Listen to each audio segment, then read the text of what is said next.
pledge allegiance to the flag of the United States of America and to the republic for which it stands, one nation, under God, indivisible, with liberty and justice for all. Welcome all. It is May 26, 2021, Curry County, Oregon Board of Commissioners business meeting. Introductions: to my far left is Director Brad Rickert. To my immediate left, Commissioner Christopher Pash. I'm Court Boyce. To my immediate right, Commissioner John Herzog. To his right, Curry County Counsel Anthony Pope. To his right, Staff Jesuit. Again, welcome all. This is the smallest number of action items we've had for a while. We only have 8 consent items. So I think we're catching up after 5 months of the first of the year. So again, welcome everyone. I'm going to give a line of duty desk report here. Officers down, 134. Last year, you may recall, the total number was 362 line of duty deaths. You know, sometimes we forget too, there are literally hundreds that are injured in their line of work, protecting us, really under the term of peace officers. Military deaths, somewhat good news. 1 is too many, of course, but we stand now at 3. Last year it was 33. United States Fire Administration, 43 to date for 2020, and last year was 79. That's a growing number as well. When a police officer is killed, it's not an agency losing an officer, it's an entire nation. Commissioner Pash, did you have something you wanted to offer the board and the public? Well, I just want us to realize that, you know, this coming Monday is Memorial Day, and it's a day that's very special to me and my family, and to all of those people out there that have served, have lost someone or had someone injured during service, and their families for what they have to deal with when they come home with injuries, some of them with serious injuries. And a lot of us don't realize what it takes to care for those people for the rest of their lives. I want to play a short video that I found on the internet. Unfortunately, it was made in the 80s, and it doesn't speak also to the women out there that give so much with our armed forces now in battle. Years ago, women were not allowed to go actually into battle where they are now. So I just want to, if you give me a minute, I want to play just a very brief video to honor. You have to do it by hand. You have to do that one by hand, I think. I just want to play a brief video to honor our military and just recognize Memorial Day to all those people who have given so much to this nation. Thank you.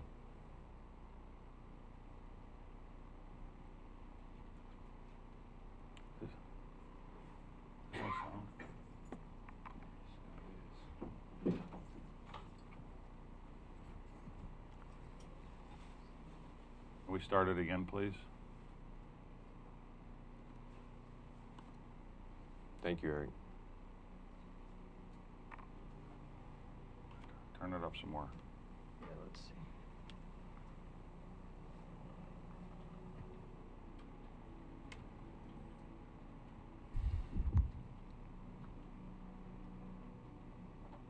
Eric.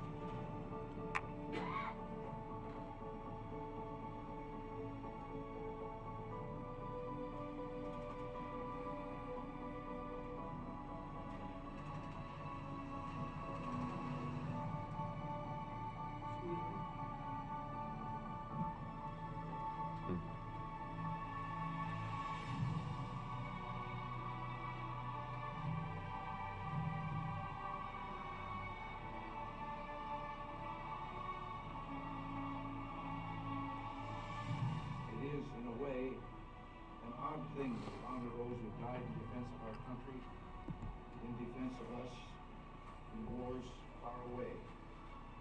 Imagination plays a trick. We see these soldiers in our mind as old and wise. We see them as something like the founding fathers, gray and gray-haired. But most of them were boys when they died, and they gave up two lives, the one they were living and the one they would have lived. When they died, they gave up their chance to be husbands and fathers and grandfathers. They gave up their chance to be revered old men. They gave up everything for our country, for us.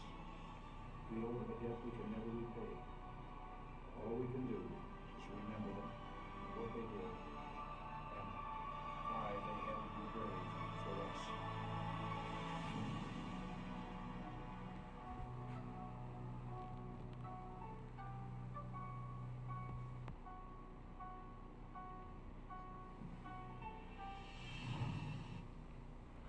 And I just want to say I find it very interesting what General Patton said there in his comment. And I'm going to paraphrase. He said that he found he doesn't know why we mourned the death. Rather, we should celebrate the people that were willing to go and give so much. And I want to make sure that we as a county understand that many in this county have given so much, and there are many family members that have lost. And I would just like to have a moment of silence for those who have given so much to this nation and those who have never come home. Thank you.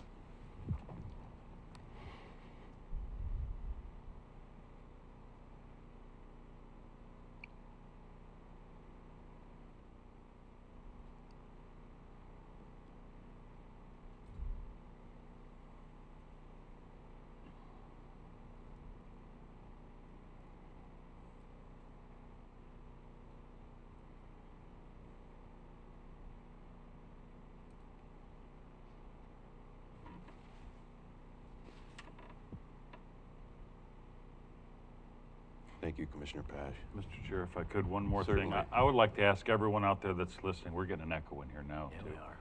But I would like to ask everyone out there that's listening to this, if you would, please, over this weekend, call a veteran, call someone that you know, or a family member of someone that served in the military or first responders of this nation, and just say hello to them. Just, the old saying, thank you for your service. That's kind of getting a little old, I guess. And your sacrifice. For some of those, but just say thank you for what you did for our nation, and just call someone and just enjoy the moment. Thank Yeah. you. I hope you might play that again next year. Very, very powerful. Deep breath, everyone. Wow. Bring an extra box of Kleenex. Yes, sir.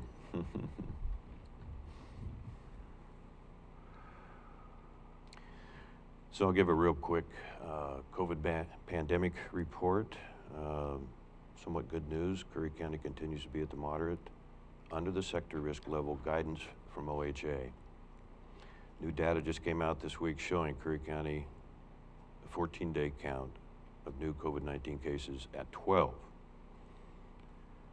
which would move Curry into the lower risk if it was a movement week. The state changed back to the movement only every other week, so the earliest Curry County will move to lower is in just a couple days.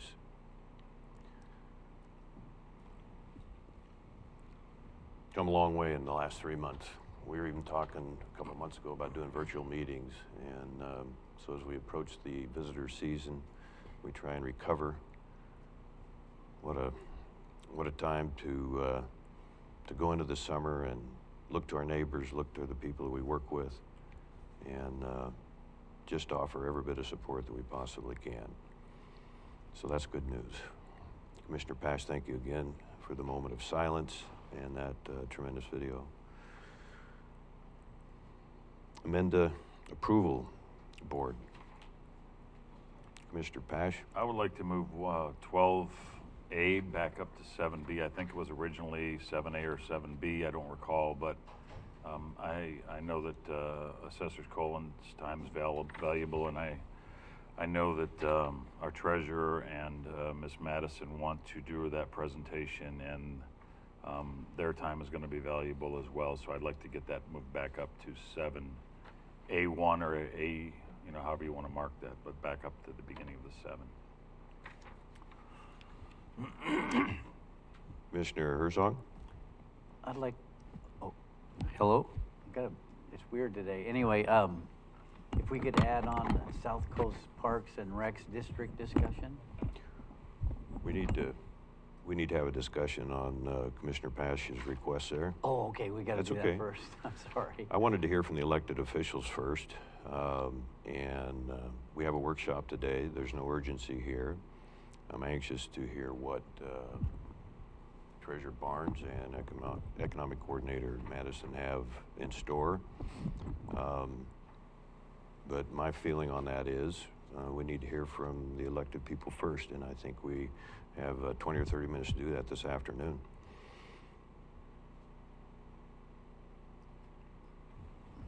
So do you want to weigh in on that? Well, I just have a question. Have we had anything under other since Pretty rare. why was this, So it wouldn't preempt the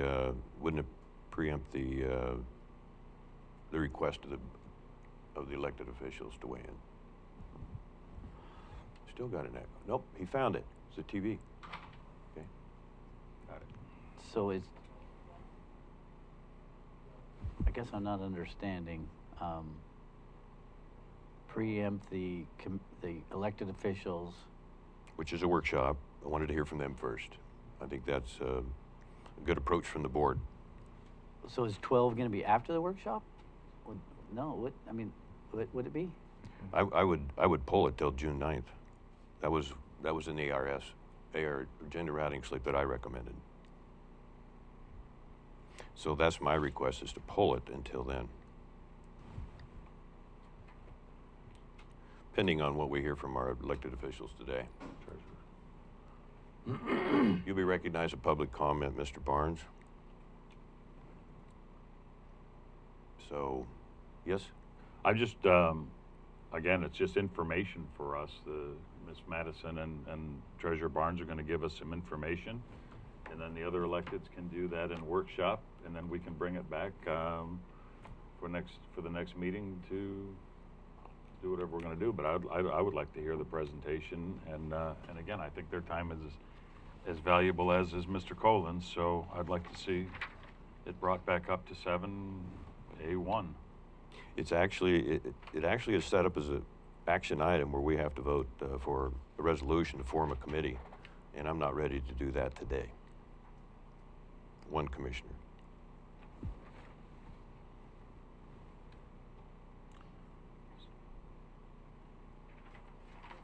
So any other discussion?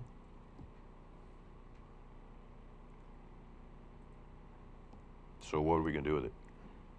I'd like to leave it as 7A. I guess you're kind of the deciding vote, Commissioner Herzog. And if we leave it at 12, we'll hear from him. It just won't be in the Late afternoon, yes.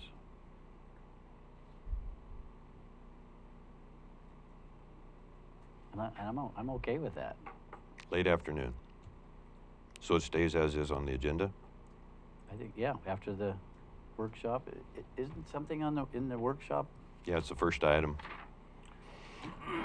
So I'm gonna make a motion that we pull it and put it on the agenda to form a committee, look at the resolution for June 9th. There's just no great urgency here. Looking for a second. Can I ask a question prior to, Certainly. so, I think you were first, Commissioner Pash. Well, I just think this is something that, this money's already sitting here, and I think as it says when they gave it to us, this is something that needs to be moved along pretty quickly. So I don't know as we need to push this out another 2 weeks. So what does quickly mean? Can you verify that? I don't know that language. I would imagine the treasurer would know that language because he's the one that received it, but I do know that they ask, there is language in there somewhere, and I don't know if they use the word quickly, but it's to be expedited. Director Rickert? I believe the guidance is that we have to submit a report, a quarterly expenditure report by October 31st that will show how we're going to use these funds. So we have a few months to Okay. figure it all out, but those few months will go by quickly if we don't start acting on this, setting up committee or however we decide to do this, to start distributing or coming up with the projects on how we're going to use these funds. So it is something we need to get going. Thank you, Mr. Rickard. So I think that just verifies there's no urgency, no emergency, and yet there is a responsibility, which is why I want to hear from the elected officials first. And So I have a motion To remove it though, right? to table it till June 9th regarding Curry County Advisory Committee, I think is or task force. I can read it here. Stakeholder Committee, I'm sorry. So we spent a lot of time on this. I'm looking for a second. If not, then the agenda will stay as is.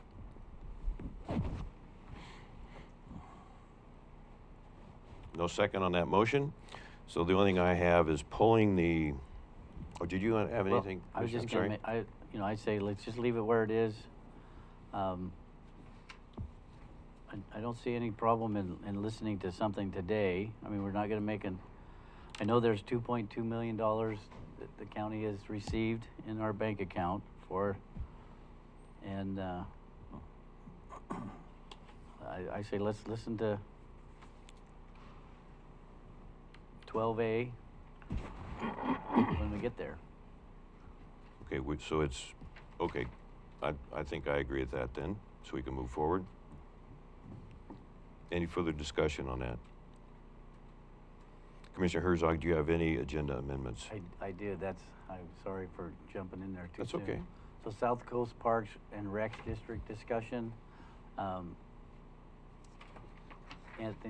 Council Pope and I met with a couple of them yesterday, along with, the treasurer came in at one point, and so did Jim Colin, the assessor, and we just have some discussion. They had a request to be able to take, that the county would be able to take donations from folks. And Mr. Barnes will speak to that more if I can get that added to the agenda. So I would, So would that be an action item, I believe? action discussion, yeah. So you want to make it? 7D. 7D. if Very that's- good. If that's good. And what's the official title here? South Coast Parks and Recs Recreation District. Do I have to do that in the form of a motion? No, not yet. Anything else you had? No, sir. Commissioner Pash? No. So the only thing I have is pulling item 6A of the consent agenda, business minutes, meeting January 20th, 2021. I want to have a discussion on that before we approve. Any objection to that, board? Nope. None. Anything else? Where do you want to place that for discussion? 7D? Or E, I mean? Yeah, now it becomes 7E. Very good.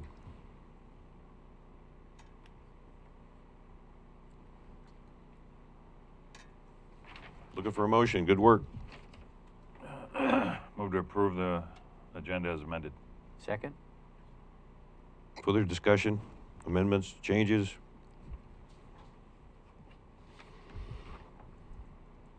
Call for the question. Staff Jesuit, please. Commissioner Pash. Aye. Vice Chair Herzog. Yes. Chair Boyce. No. Motion carried 2-1.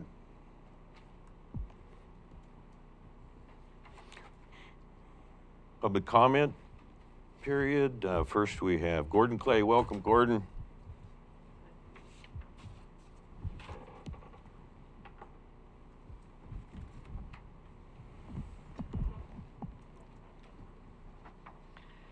For the record, my name is Gordon Clay from Brookings, Oregon. COVID casualty report. Curry County dropped from 1.75 cases a day to 1.2 and 1 death over the last 14 days. Before COVID-19, health workers were already vulnerable to depression and suicide. Mental health experts now fear even more will be prone to trauma-related disorders. I'd like to share a story. A coronavirus patient, a 75-year-old man, was dying. No family member was allowed in the room with him, only a young nurse. In full protective gear, she dimmed the lights and put on quiet music. She freshened his pillows, dabbed his lips with moist swabs, held his hand, spoke softly to him. He wasn't even her patient, but everyone else was slammed. Finally, she held an iPad close to him so he could see the face and hear the voice of a grief-stricken relative Skyping from the hospital corridor. After the man died, the nurse found a secluded highway and wept. A few days later, she shared, "I'm not the kind of nurse that can act like I'm fine and that something sad didn't just happen." Many frontline medical workers like the young nurse are hurting badly and are battling a crushing sense of inadequacy and anxiety. Every day they become more susceptible to post-traumatic stress disorder. These tragedies serve as a devastating wake-up call about the mental health of medical workers and first responders. Recent studies of those who treated COVID-19 patients found soaring rates of anxiety, depression, insomnia, and PTSD. Last year, more than 48,000 people in the United States died by suicide. Research shows that people with PTSD are at a higher risk to attempt suicide or have suicidal thoughts. June is PTSD Awareness Month.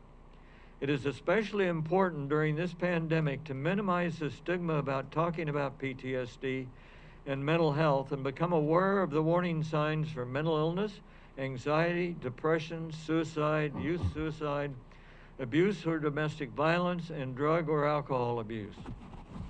Reach out to your friends and neighbors, colleagues, and especially family members to provide support. Encourage those who seek proper and timely treatment that can save their lives. I understand the desire for freedom not to wear a mask, and COVID and its variants will continue to spread, causing medical staff, first responders, and families and friends of those who've died by COVID unnecessary stress and grief, and potentially even PTSD and suicidal thoughts.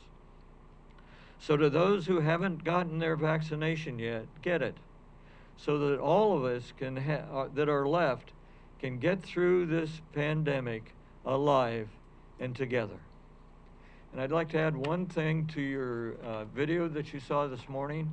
I saw a video this morning about a nurse during the Vietnam War that I'd love to send to you, and it's very, it goes to show how these men that fought and have fought for years, how they hold it in. They don't show their pain, and they don't get that kind of relief. They just hold it in. And there's a point at 2 minutes that I think is very valuable for us to understand what many of our vets are going through. They're still in that realm of holding it in, manning up, suck it up. And we've really got to be aware. We got too many vets here in this county. So thank you, and thank you for sharing that video. Mm-hmm. Gordon, thank you. Hold 1 second there, if you would, please. Yeah. Commissioner Pash. I just want to say on that note, my oldest brother served 3 tours there. And to this date, he's only ever spoken to me about one thing that happened there. He's never talked about anything else. That's the whole point of the video. They aren't talking. They're just isolated and in pain. Thank you so much. Gordon, I have one good friend that I wanted honor in a proclamation when he was ready. I don't think he's going to be ready. The only one he's been able to communicate to is his daughter. And even when she was a very young age, he could actually talk to her. And she somehow miraculously understood what he was able to say and what his feelings and hurts and pains were. And to this day, she is still his confidant, but he cannot speak to anyone else. And so thank you. PTSD comes in all forms. It sure does. Much appreciated, Gordon. Thank you.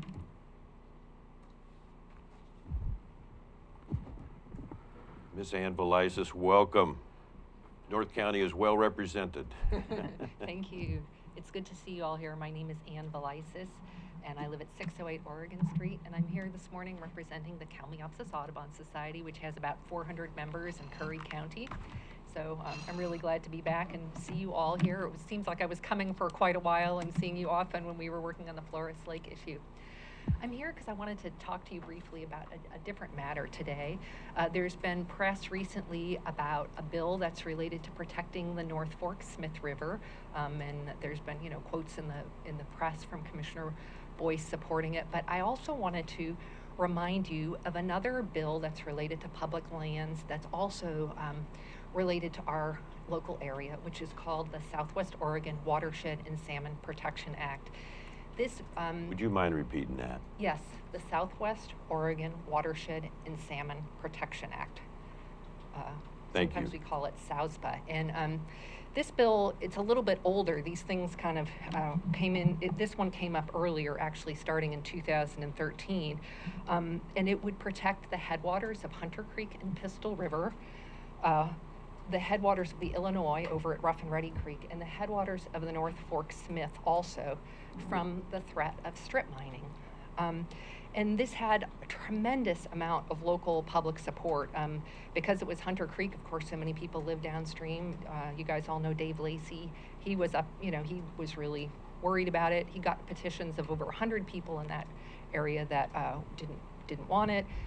We asked Representative DeFazio for help with when this, there was actually a proposal to start doing exploratory mining up there. And he introduced the legislation first in 2013, I believe. Anyway, this bill has, it's important because it affects our local area, potentially our drinking water and our salmon, and that's why it has so much support. I've got a book here that has a bunch of letters of support, including from former Commissioner David Brock Smith when he was county commissioner, Del Norte County commissioners, the city of Gold Beach, Crescent City, Cave Junction, the local tribes, ODFW, a lot of local businesses. Anyway, so there's a lot of public support that happened. And unlike other bills that are federal, this one also had a whole administrative aspect of it, which is the Forest Service did a whole public process to withdraw these lands from the risk of mining because of the important natural values and the water and salmon. And they had 2 public comment periods and 3 big public meetings where hundreds of people came out. There was overwhelming public support, like over 95% in all those cases. So it was heavily vetted through these public processes.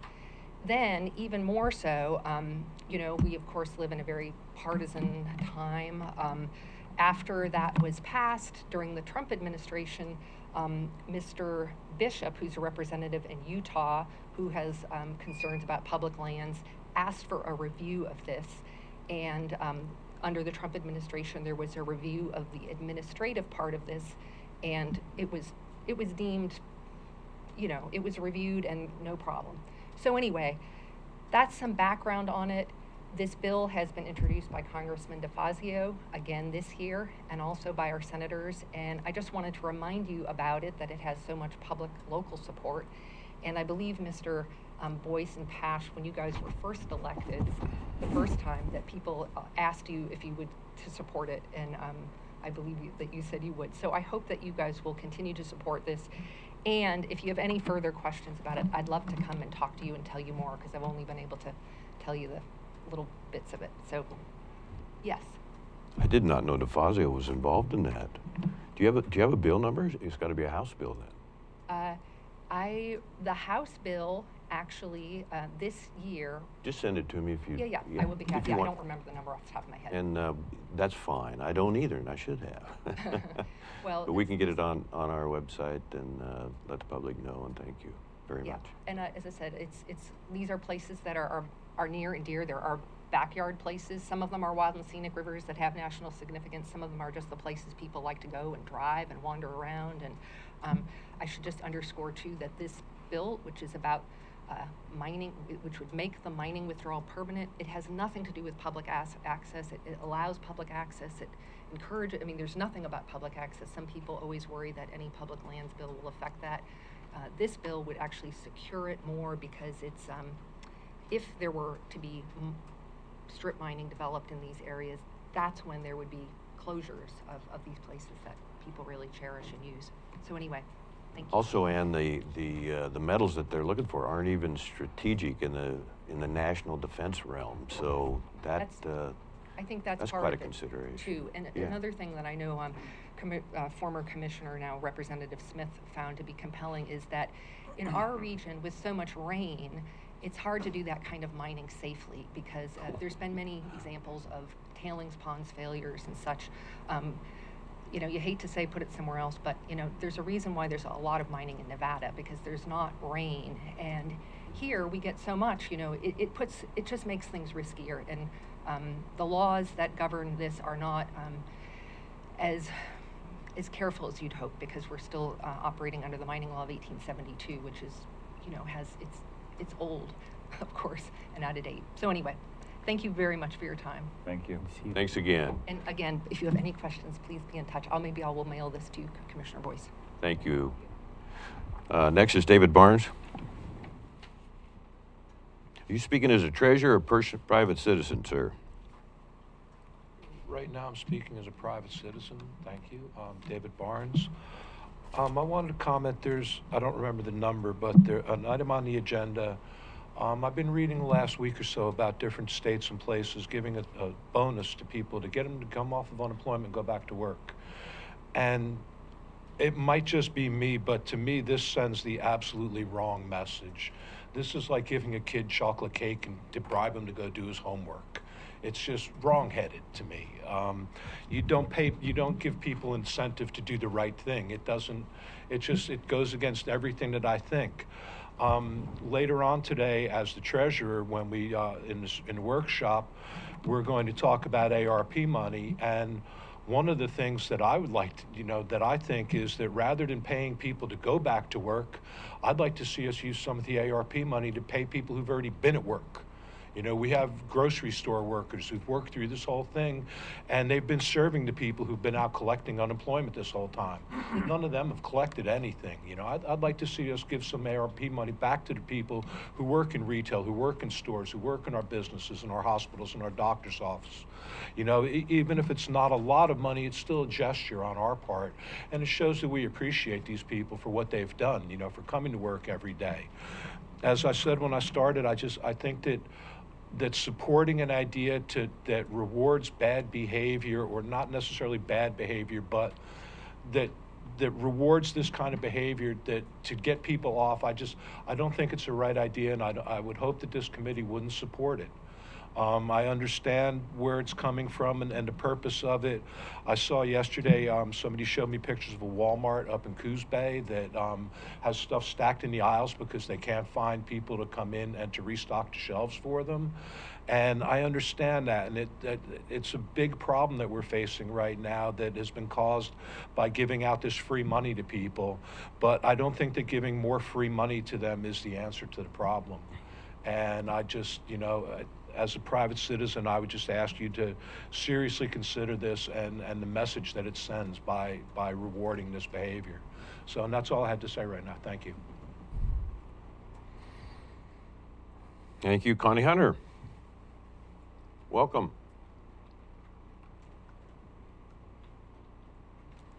Thank you. I feel welcome. I love democracy. I love what we do in this Board of Commissioners. It's kind of like the sausage factory. It's not always pretty, but we end up with something and we don't know how it was made.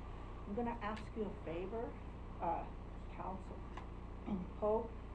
Council Huddle had the job of handing me tissues one day when I cried, so you're getting the easy job. I'm going to give you 3 things. If you'll hand one at a time so our commissioners can see. These are my visual aids for the day. Okay.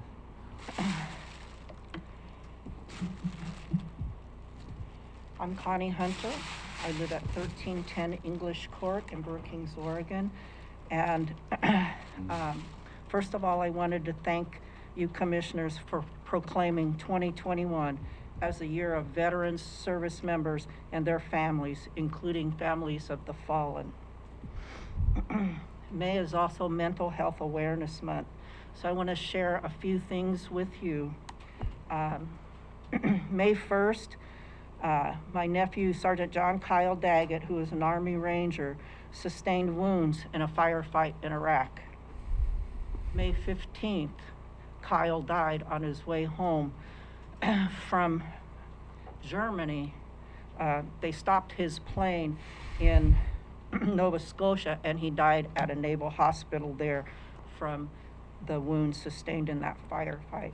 On May 19th, my son passed away from birth defects associated with his father's Agent Orange exposure, and that day I had to make the decision to turn off his life support, even though we had done a kidney transplant, and I was proud to be a live donor, and I would have given him that second kidney if I could have saved his life.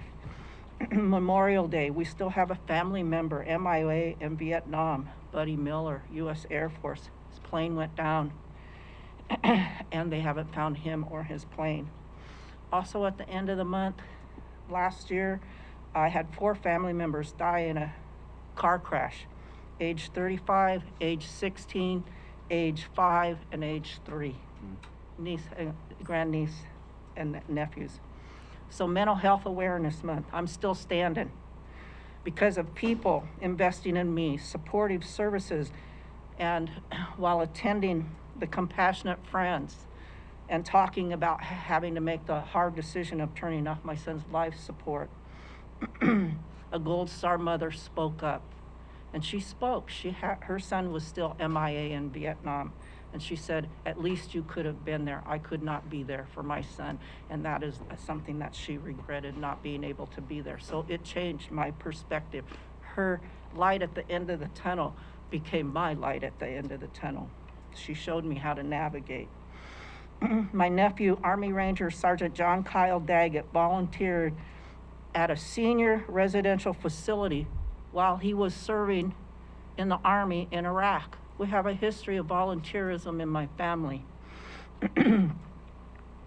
He also got written up for taking food to an Iraqi family when he saw a little girl unable to take the food because people would take it from her. She was too little. So he found out where she lived, and he took his unit on a trip to somewhere else and dropped off food at that house, and he got written up, but he did not care.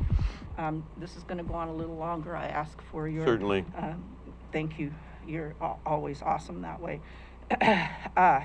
So Kyle, when he was testing to be a Ranger, the final test, and by the way, he was one of the youngest men to ever become an Army Ranger. Kyle succeeded and got to the top of that mountain. He looked down, he saw people struggling. He saw his first lieutenant struggling, to be honest. And when I was at his memorial at Arlington, his first lieutenant told us this story. He said, I was struggling. He said, I knew I wasn't going to make it in time. And he said, the next thing I know, Kyle came down off of that mountain, came down there, carried him on his shoulders up to the top, and got him up there. And that's how his first lieutenant ended up with his Ranger tab. All I can say is the things that I've shared with you was my son's wallet. He was a student at 16 at Scottsdale Community College. Please understand, his kidney disease made him not okay to go to public schools. That's why community colleges are important for all those reasons. You saw a picture of my nephew in his uniform with the United States map that is etched on there. My father, who is a World War II veteran, did that for each one of our families and gave it. So his little 86-year-old hands pressed that onto that glass. So that's meaningful. In addition to that is a picture of my nephew, Scott. Scott served in the Army and in the Air Force, and he was in Afghanistan in the Air Force when Kyle was killed, and he was not allowed to come back for Kyle's memorial. He lives in Sweet Home. He comes here regularly, and he transitioned at my home when he got out of the military. We are deep, wide, and thick in my family with veterans, with the issues of the military, and I can tell you I couldn't be prouder of Curry County and our commissioners as the day that you proclaimed 2021 as the year of veteran service members and families, including families of the fallen. I appreciate all that you do on behalf of veterans Connie, and their families. it's okay if we do something I don't recall we've ever done in the 4+ years I've been here. Just have a second moment of silence. Would that be okay? Can we? That would be so meaningful. Thank you. You're very welcome.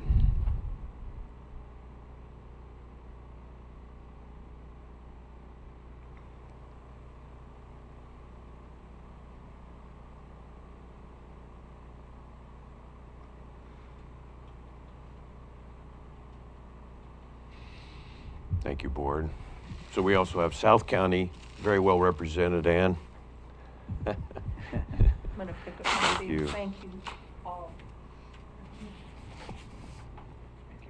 Consent agenda. Thank you for sharing that, Connie. Mr. Chair, Yes, you have a presentation first.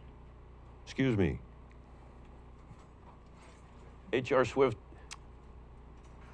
Coordinator, welcome. Good morning, Julie Swift, payroll and HR. One of the provisions of our personnel rules is the sheriff can do personnel actions without coming before the board. And part of my job is to bring those new hires to you to let you know who he's hired. So you have in front of you Jasmine Broughton, who's a local girl. She's been hired as a communications deputy in dispatch. And Russell Benson, who's hired in corrections. He came to us from California. So just letting you know that they're here. Thank you. I'm glad we didn't keep you waiting any longer. Thank you. Thank you very much. That is good news. Didn't need any tissues for that one. That's good.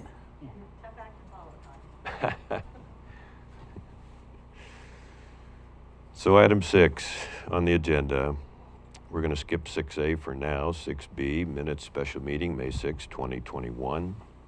6C, minutes special meeting, May 19th, 2021. 6D, signature authority to Roadmaster for task order number 25, not to exceed $17,000 for the new proposed storm drain on Old Coast Road at Rogue Shores Subdivision. Item 6E, signature authority to Roadmaster for $80,000 interagency chip rock agreement with the state for 19,000 tons of chip rock for 2021-22 interagency project, Carpenterville Road. 6F, adopt a position description for an existing position, legal assistant. 6G, Curry County membership dues, OCZMA, Oregon Coastal Zone Management Association. And 6H, modification to deferred comp plan through Nationwide Retirement Solution. Signature authority to the chair. Any discussion, board? I move we approve the consent agenda as amended. Second? Call for the question, Staff Jesuit, please. Commissioner Pash, Aye. Vice Chair Herzog, Yes. Chair Boyce. Yes. Motion carried unanimously. Action items. First on the amended agenda is 7A, the CAFA grant. Welcome, Assessor Colon. Good morning, Commissioners. Jim Colon, Curry County Assessor. What I brought to you today is an amended CAFA grant. You may remember in the last meeting in April, you approved the first CAFA grant submission. And the reason for this amendment is that the Budget Committee made some changes to some of the budgets included in the CAFA grant, and so we need to just send the Oregon Department of Revenue an update. What it really comes down to is overall it's about a $55,000 decrease in the overall expenditure in the assessment and taxation. That's it, portions of the budget that are included in the CAFA grant. So I'll be looking for you to approve the resolution, and it's about $55,000 less than the resolution you approved in April. Questions, Commissioner Herzog? No, I'm ready to make a motion. Do you have anything, Commissioner Pash? No. I'll make a motion to approve that CAFA grant. You said It's an amended Amended. CAFA grant application. Amended CAFA grant application. Any further discussion? Well, there's got to be a second. Oops, did I not have a second? Sorry. I will second that. Board? And may I just say, Chair Boyce, we'd be looking hopefully to get your signature, if this is approved, on that resolution as soon as possible so we can get this submitted today. It's, again, there's a deadline of June 1st on this. I saw that. Thank you. We can certainly accommodate that. I'll add that to my motion too, if that will help. Okay? Do you want to repeat that, or do you want to repeat it, Staff Jesuit? We're putting you on the spot here. Motion to approve amended CAFA grant application. And I did not catch the last thing. And get that signed and dated today. And signed and, motion to approve amended CAFA grant application and signed and dated today. Call for the question, please. Commissioner Pash. Aye. Vice Chair Herzog. Yes. Chair Boyce. Yes. Motion carried unanimously. Thank you. Thank you.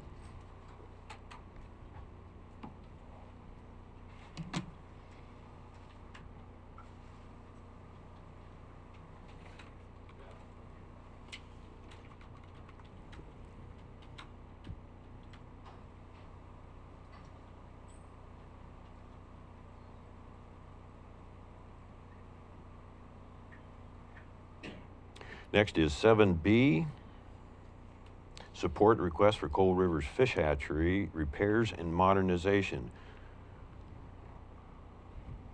This is going to U.S. Senators Jeff Merkley and Ron Wyden, and we are writing on behalf of Curry County to ask you for support and funding for the Coal Rivers Fish Hatchery for critical repairs and modernization. We're also seeking adequate funding in fiscal year 22 for regular operation and maintenance, the Lost Creek Reservoir location. And you saw a letter here that Steve Byerland and I worked on, subject to the board's approval. We will fine tune that and get it out as soon as possible so that you can sign prior. Any discussion, board? Commissioner Pash? Prior to signing, I would like to see the, as you stated, the fine tuning, if you don't mind. And there is one other issue on this, and again, this is, as you know, I've always supported the Coal Rivers Hatchery and the work that needs to be done there, as well as the work that Steve Barland has done on this over the years. I do notice this is on a different Curry County logo than we have approved, and I thought the board not long ago said that we would continue to use the current Curry County logo until such time as all the other departments had basically used it up, and then we would look for a new logo. So I don't know if this is just, you did it on this logo as just as a test letter, or if you were intending to send it with this logo, but I thought we had agreed as a board to keep the current logo as it was until the departments have used it up. So, do you have any substantive changes that you would want in a copy? And I will put it on a logo that meets with board approval. So, question, do you have any other changes that you would like to make or additions? No, sir, not at this time. Again, though, I would like to have the opportunity to make changes to anything that is amended in this letter. So do you approve this letter as it is then? Preliminarily here? Preliminarily, sorry, first day with my new lips, yes. Okay, thank you. Commissioner Commissioner Herzog? I agree with that. Looking for a motion? So moved? I'll second that with, again, with the logo change and the permission to reread before it is signed.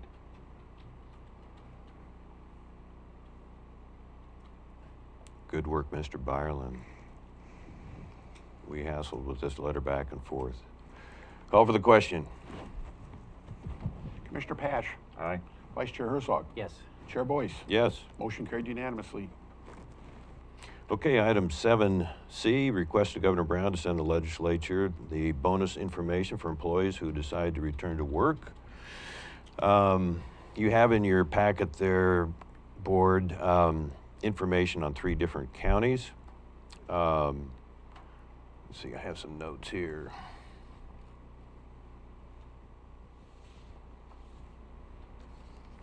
You know, we had our meeting last week ago today with the 5-county District 4 commissioners, and everyone in this part of Oregon, and certainly a good portion of Oregon, they're very concerned about their restaurants and their workers, and any way that we can take pressure off them and get people back to work.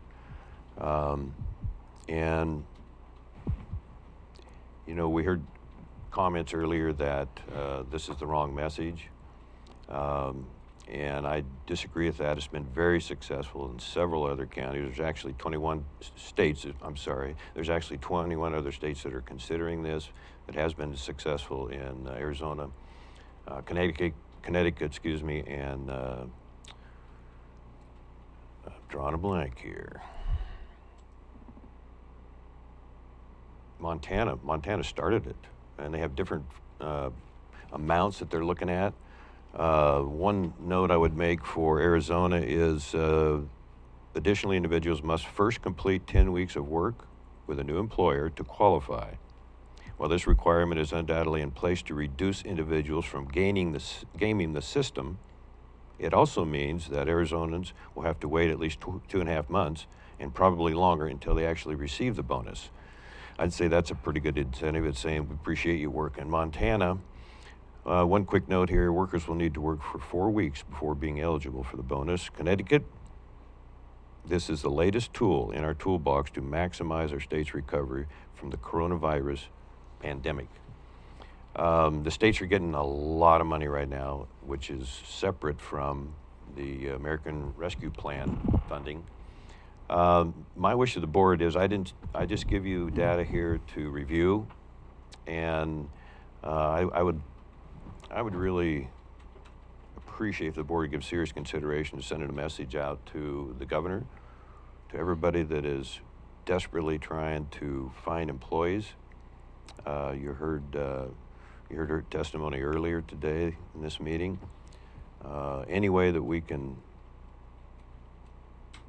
change the culture a little bit to the honor of working and the effort that needs to be for all to consider and moving forward. I think this has got a lot of merit. Now, it is true that the state of Oregon has worked out some of the unemployment issues with the unemployment department or the employment department. They've hired 60 new staff, but it's still an issue. There's still a lot of money. You know, again, reference to the market workers, supermarket workers. I mean, they wear those masks 8 hours a day. It's very tough on them, and they serve the people that are not working. So under the right guidelines, I would like the board to consider something that I could bring back, and you could approve this in principle, and then I'd give you something to sign that we could send to the governor and the legislature, our state representative and our state senator. So, discussion, board? This goes against every, I just can't, I guess I'm just old school. I cannot imagine giving money. I just, it doesn't set right with me. I just can't, I don't like it. We are so, first of all, if they're getting $300 extra, you take that away. That's not our fault. I'm sorry. I gotta agree with Mr. Barnes on this. You know, those folks that are working at the grocery store with masks on, and the restaurants weren't being able to open, but everybody could go into Fred Meyer and McKay's and touch every apple and banana in the whole store. The insanity is making me more insane. So, and I'm right there at the top. So, I'm sorry but that I agree with David. When you don't reward bad habits, or you go to work. I'm 64 and I don't ever remember doing any kind of unemployment. So I'm going to see if we have, I'll get right to you here in a moment. Director Rickard, we should have Southern Oregon Workforce Investment Board Director on a Zoom call. How can I get to that? Well, you'll need the link. Who set this meeting up?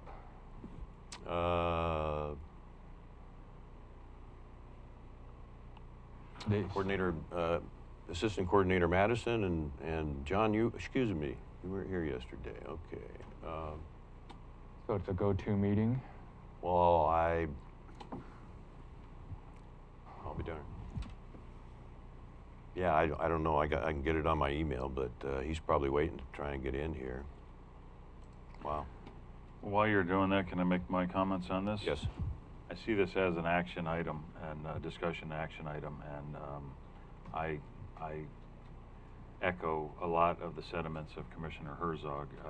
I don't know when we became a nation of handouts, but I believe that the welfare system in this nation was started after, I think it was World War I, for indigent and families that had lost loved ones, to help them through a very rough time. And what it's turned into now is crazy. I'm not blaming any party. I'm not making this a political thing. It is just something that it seems like entitlements in this nation have grown out of control exponentially. And I have the same as Commissioner Herzog. I've been out of a job several times in my life and never collected a dime of unemployment. I just sucked it up and got through it.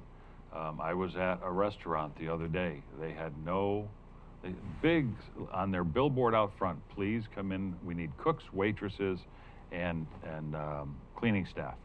Another hotel, the same thing. They had them on their billboards out front. And to pay people to go back to work, this is nuts. If they would stop giving out all the unemployment, and as it was originally set up, I believe was at 6 months. This has gone on for almost two years now. To continue to pay people to sit at home. I talked to a fabricator about 3 weeks ago. They need a fabricator.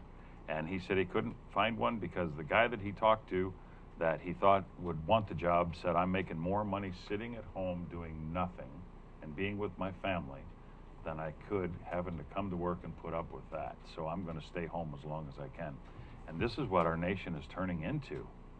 And I'm in fear of where we're going, and to support something like this, I cannot, sir. And I will say, first responders, people that have been on the front lines throughout this whole pandemic,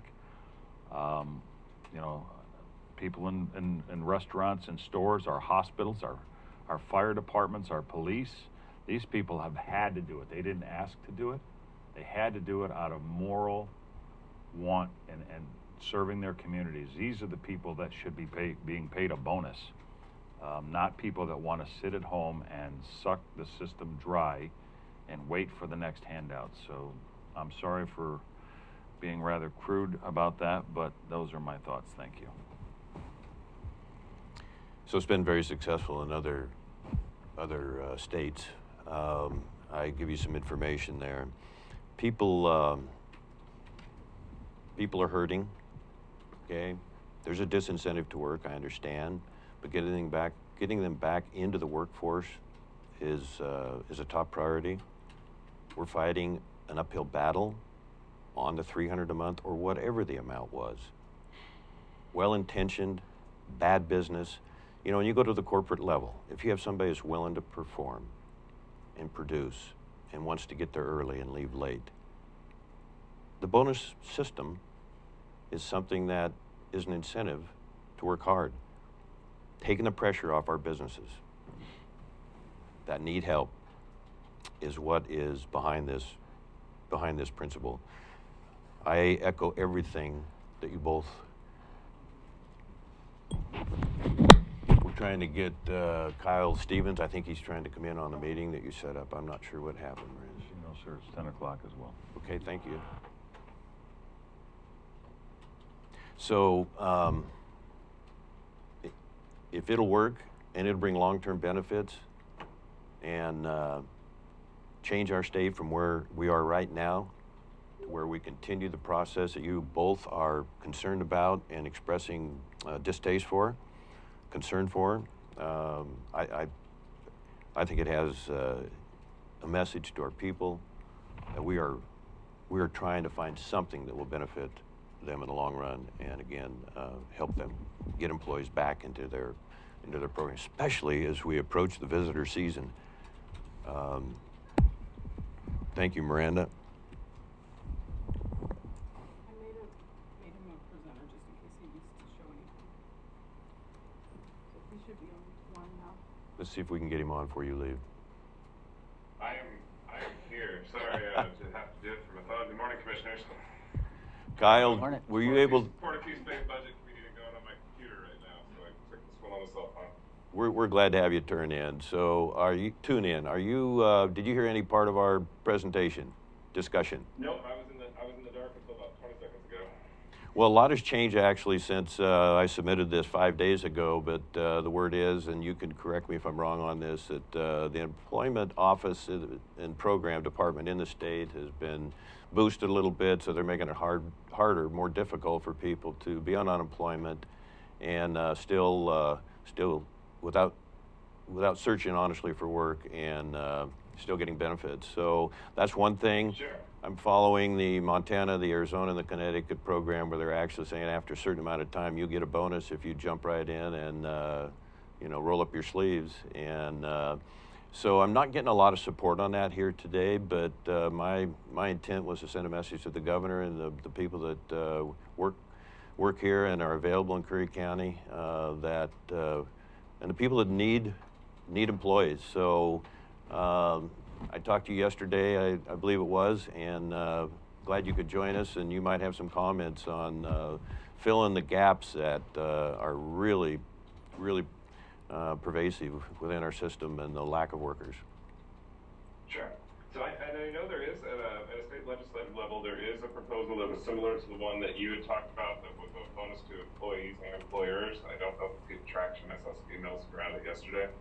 A lot has changed since I was down there 9 months ago, saying that my biggest concern 9 months ago was there wasn't going to be enough jobs when everybody returned to the folks in Curry County. Now, obviously, we're in a completely different scenario where every business is struggling to attract people. I can give you kind of an update on the timeline. Things are moving real quick at the employment department. There was a lot of announcements Monday that were kind of timed to simultaneously come out. We weren't given a lot of advance notice, so we're kind of moving pretty quick to get the things in place to do that. So you said they are making some changes. One of the issues that we had at the start of this pandemic happened so quickly that no one's required to fill out an IMAX skills profile when they file their claim. That profile lists their skills, accomplishments, it allows us to also search. So let's say somebody was a forklift driver in a previous career. I know an employer that was looking for a forklift driver. We could search the people that we're currently claiming and see if we could match somebody up. So they are putting that back into effect. So starting June 1st, waves of 30 to 40,000 customers per week across the state will be required to fill out that profile. First group is required to do that by June 19th.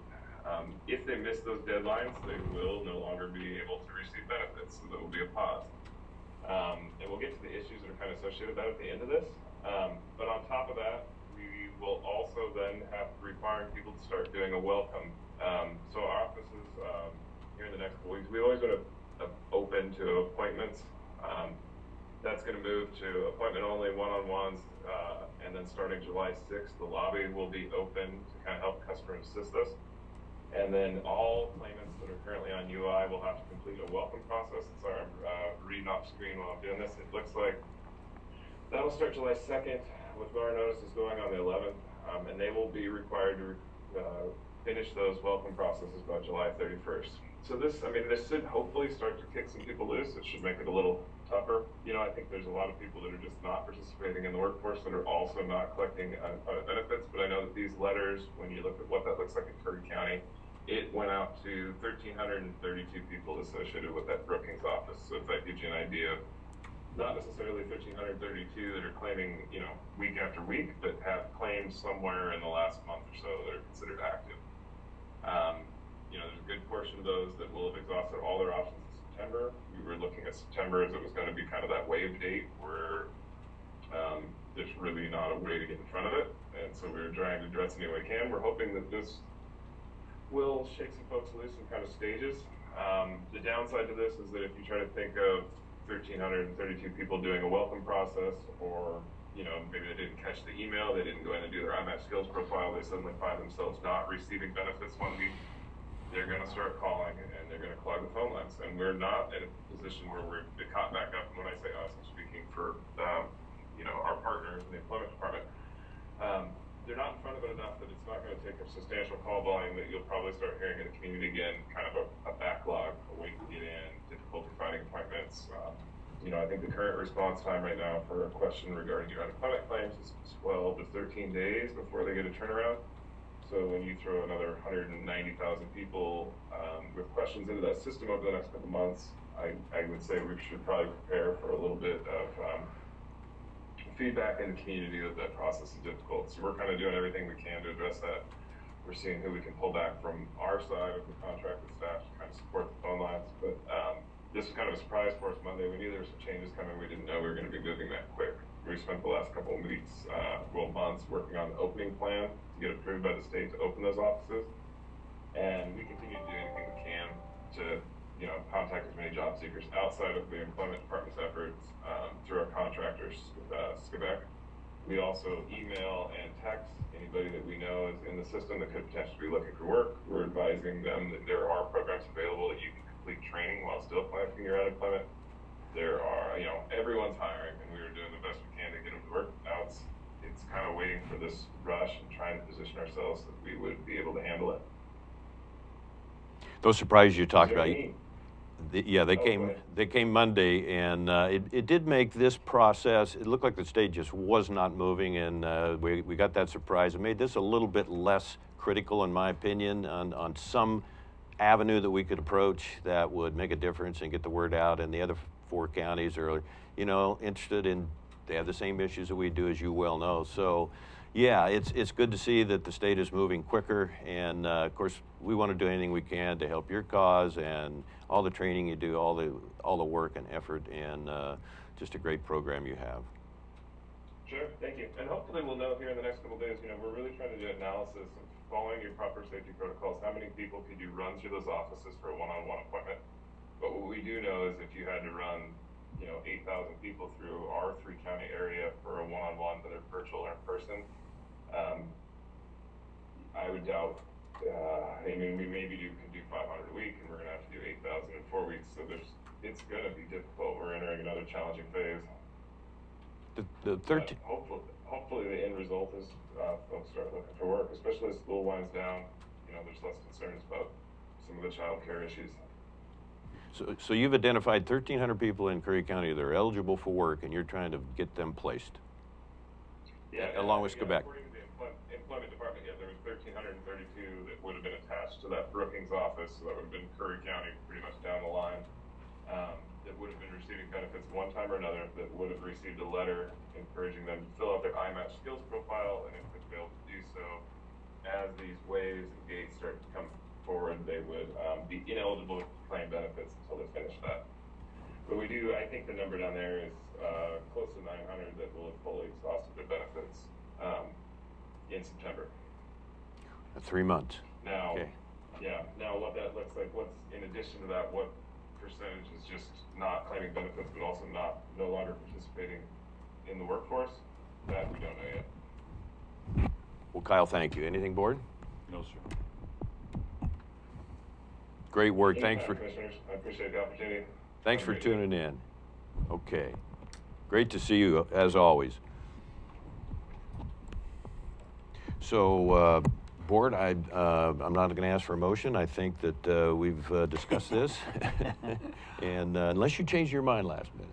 No, in fact, if I could just add a little, the state will allocate $15 million for return to work bonus initiative. If I was an employer, I wouldn't hire anybody who would take that. I mean, that's not the. I would. Who we are.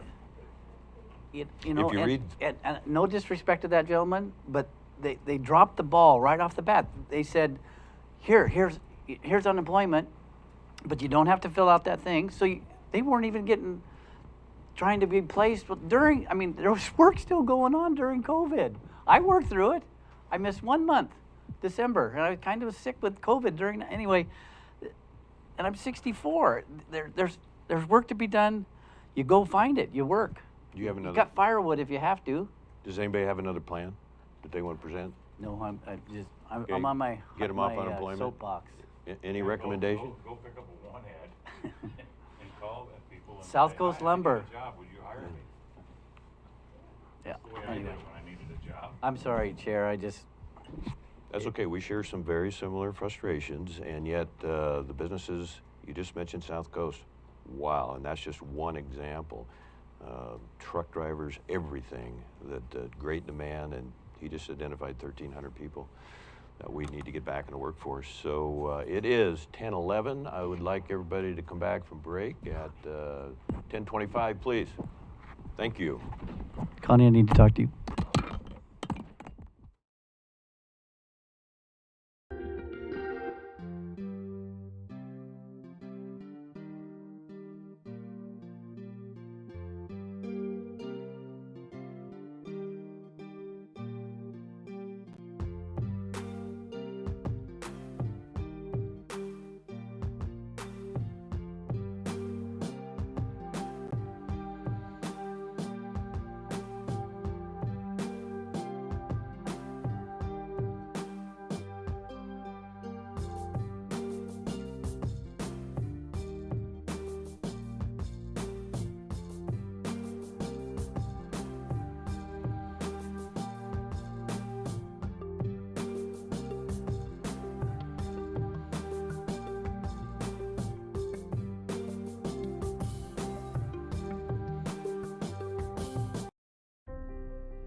There's something about having land and sea.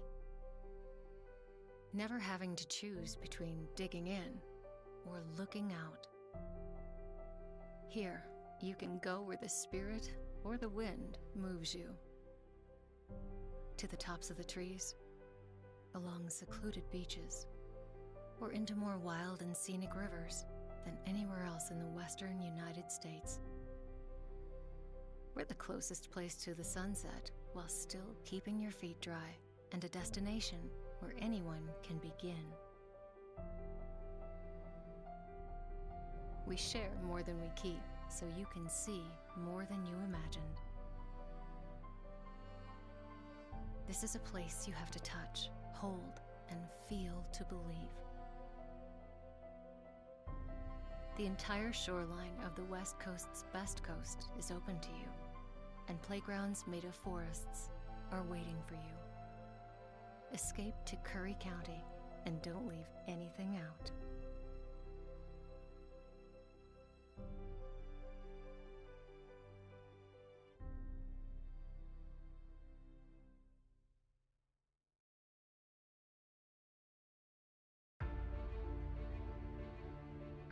If yours is the next big idea, and you need the right place to fine-tune it, build it, launch it, if you're only your best when you can play more than you work, if inspiration comes from the outside, you belong in Curry County. The westernmost point of the land you love, and the edge between familiar and uncharted. Break the pattern. Be where the airports are as close as the beaches, and industry and recreation never cease to amaze. Dock, dive, and dine in a single day, and never lose your connection. This is the threshold of the West. Live where you can do you, and do it well, at the farthest point from ordinary. Curry County, living on the edge.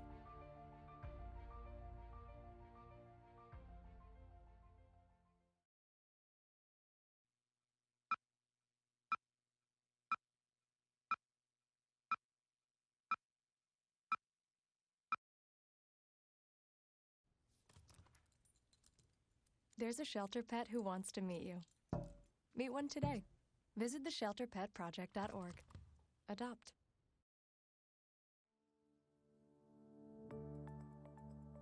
Wildfire, as everyone knows, has emerged as one of the big major issues affecting Oregon and, for that matter, all western states. A real actionable response that's including how do we fight fire, actively managing our forests so that we don't have the fuels out there, and how are we going to protect communities from smoke exposures. The council is really set up to have a comprehensive strategy that's based on action and based on protecting our communities. The primary focus we as a board have come through with is that in researching the policies for fire management, yes, prescribed fire has its place on the landscape, but not during fire season. We, as a county, passed a proclamation that says once the state fire marshal declares fire season, it'll be nothing but full suppression, and recently took a resolution to the National Association of Counties, essentially says that they support coordination between agencies and local governments for the health, safety, and welfare of the citizens regarding fire, prescribed fire, fire season, anything that affects our citizens. This is Lily Morgan from Josephine County, and we are at the Rogue Leadership Forum today, looking at the best possible partnerships that we can come up with to fight the fire issues and the smoke issues that we're facing in Southwest Oregon. So looking forward to coming up with solutions and the partnerships to get the job done so we don't face what we have the last few years with catastrophic fires and smoke that invades our communities for months to come. So this is a good opportunity, and we hope to be successful in the outcome. Seeing so many people come together has really been exciting for me because there's a lot of expertise, there's a lot of resources, and as we attempt to do a shared stewardship approach to keeping people safe, it's really important that we get together. So my name is Merv George Jr., and I'm the Forest Supervisor for the Rogue River Siskiyou National Forest. The first things is making sure to get fires out if they're threatening life and property. The second thing that I'm going to focus in on is when it's safe to do so, to put some fire on the landscape when it's cooler and not during fire season, to reduce these same fuels that are giving us so much fits during the fire season. Bob Horton, I'm the Fire Chief of Jackson County Fire District 3 in Southern Oregon. The challenges that are facing us in terms of the mega fires and the wildfires that we've been experiencing out in this valley, particularly in the last couple of years, but across the state and across the region, incredibly concerning to us in the fire community, those in our communities in general, our constituents and our patrons are extremely concerned, as they ought to be. Really the takeaway from the work that's being done now is this is an extraordinary collaboration of dozens on dozens of interested stakeholder groups who are coming together with a common purpose. It's really an inspiring showing of humanity to not only be able to provide for a greater quality of life for our people, but to be strong stewards of our land so that our future for us and generations to come is incredibly bright. Very pressing issue. It's bearing down on us. Fire season is approaching, and I am really interested in preventing my home and other homes in my community from being impacted by wildfire, specifically from being burnt down. That's my main reason for being involved. Quite a collaboration of folks. We're here looking for practical solutions to help us unravel some of the issues surrounding wildfires today here in the state of Oregon. And my focus really is on planning for large wildfire events in advance of their occurrence. That way, when they do occur, we can respond more appropriately to those situations. Well, I just think it's grand if all of the people all over the state have come together today to be concerned about water. It just warms my heart because I know that they really will leave here today feeling more impressed about the water, because I have told them that we're all born in water. We cannot live without it. It's our job to take care of it, stop the garbage in the rivers and streams and oceans, because there's life in that water, and it's our job to keep it clean for them. Because we cannot live on this planet without the animal kingdom. I was in Ohio at the Ohio River with Dr. Emoto, the Japanese scientist who had proven water could heal. He and I stood on the riverbank and blessed the Ohio River that they had us come to do. And I prayed that God has still kept the river good for them over there. we were taught when we were little that prayer works. You too will remember your prayers because they work. It has nothing to do with religion or church.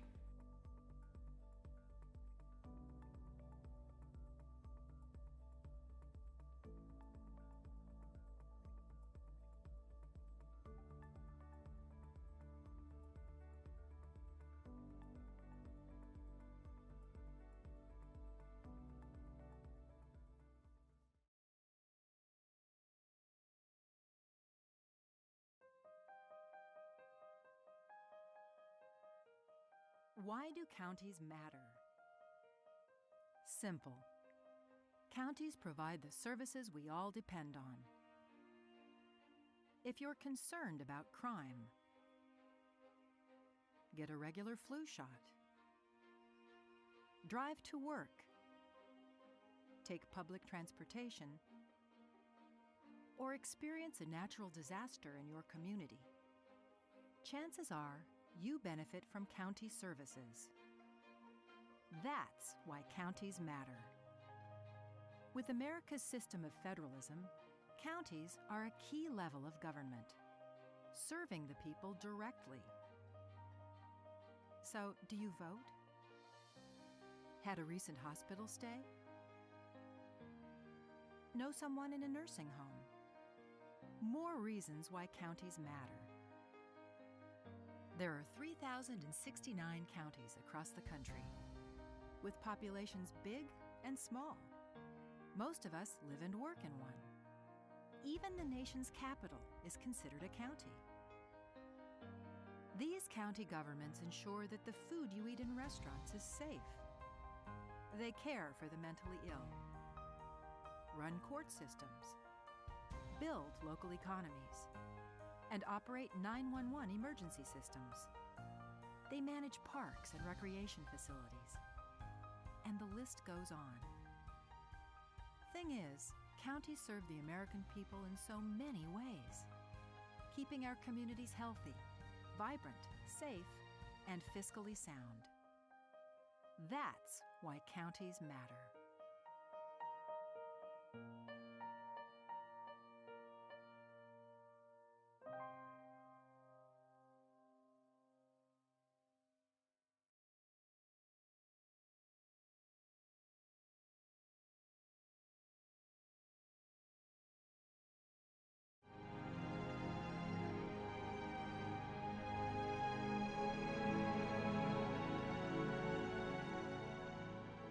Hi there, I'm Patrick Priest, Executive Director at CIS. And I really enjoy coming every year to this conference because CIS, we are all about counties. We are owned by counties. We were formed by the AOC. This is a great occasion for us to meet everybody in one place and learn what's important to the counties all across Oregon. It's the networking. I mean, we learn a lot about the different issues that counties deal with, but it's networking with other commissioners, getting ideas on how they handle situations that is the most helpful for me. I love my job. It actually matters to me on a daily basis. I used to do a lot of charity, and, you know, in commissioning in Deschutes County, you can make a serious difference. Lots of things have happened since I've been in office, and I feel like it's important to represent the people. I grew up in Eastern Oregon, and Well, I can. You're on.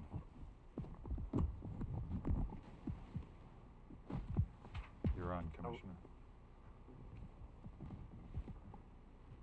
Welcome back. It is 10:25. We're going to item 7D, discussion action items. Curry County Board of Commissioners, South Coast Parks and Recreation District. No, your microphone. Welcome back.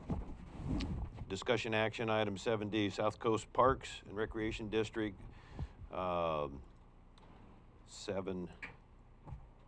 7D. Commissioner Herzog.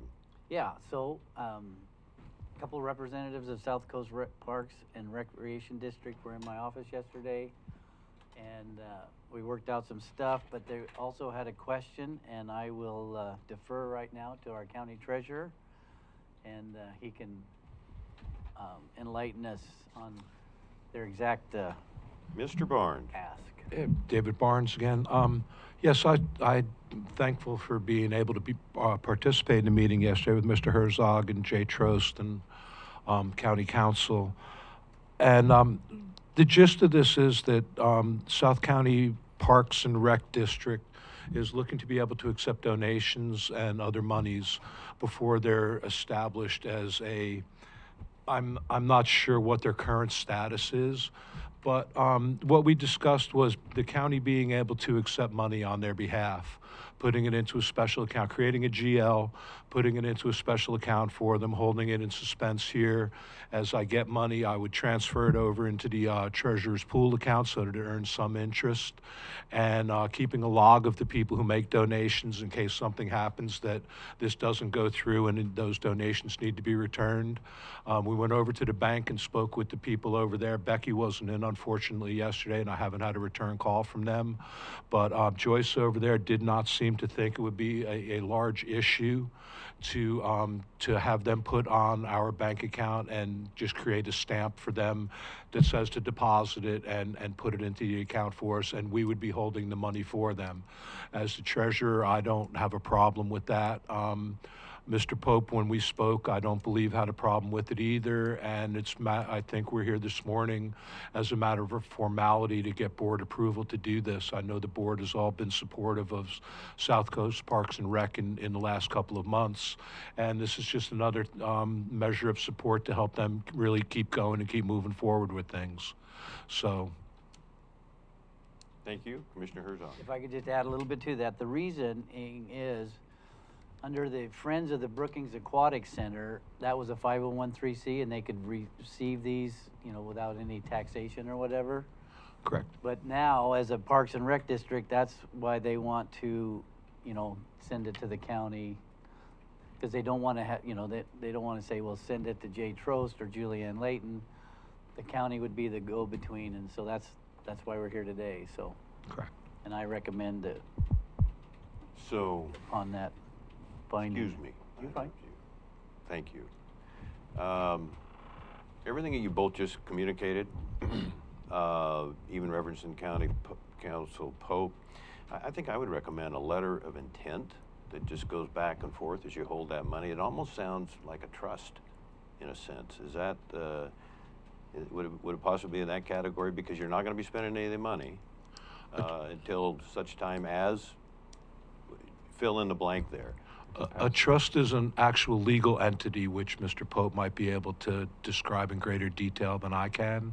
I'm not a lawyer, but a trust is an actual legal entity, and that's not what this is going to be. This is my vision of this is just going to be a holding account for them. Okay. So can you do a letter of intent? Would the board be interested in that? That just goes back to the recreation district, and just that way we've got something on file that if we ever are audited, or if we determine that we didn't predetermine early enough that this wasn't acceptable, which I don't have any difficulties with it, but that letter, the key word there is intent, that shows that there's a movement to make sure we're doing everything correctly. I'm certain that between Mr. Herzog, Mr. Pope, myself, and Mr. Trost that we can come up with a letter that describes what we're planning on doing and what we want to do here. I wouldn't think that would be an issue. So yeah, I'm certain we can put together a letter that says this is what we're doing, this is how we're doing it, this is why we're doing it. Perfect. And bring that back before the board. What I'm looking for now is approval by the board to even move to that step. Commissioner Pash? A couple things for County Council. I know, especially as Treasurer Barnes discussed, there are legal requirements if the 501c3 was not to come into fruition and or was dissolved, to make sure that those monies were properly spent, and if they weren't spent, to be returned. So I think there's CIPIC and FICA laws, that banking laws that pertain to that as well. And I just want to make sure that we're completely legal in what we're doing here, and just maybe look into the language of those laws for 501c3s. But I'd support this, and I'm just a simple letter saying this is what they want from us, and it's basically a pass-through account from what I see, what it's gonna be as a pass-through, so. Correct. You know, but This- I do know as a 501c3, there are specific laws on SIPC and FICA, FICA. Right. For returning any monies on 501c3 statuses that were never used and or if they were dissolved. But, Go ahead. But I just, they brought up in the meeting that, I guess because it's a political thing with the vote, that it's actually not coming from the nonprofit. This is more in regards to the action group and them raising funds. And so I think, I'll definitely have to look into it to make sure that it's all legal. But yeah, we just kind of wanted to make sure before we took the time to put in, invested in it, that this was something the board was going to be okay Sure. with. Commissioner Herzog? do we need a motion? I think Director We're Rickard still has in question. something. Brad, Excuse got me. it. As Council Pope is looking into that, I'd also just want to look into making sure that that there aren't any issues with booking these funds to our GL. Just checking with the auditors. I don't have a problem with any of it as long as it's all done right. So are we putting, I just heard a recommendation that Council Pope look into banking laws. Boy, that could be rather extensive. So I'm a little bit nervous about that.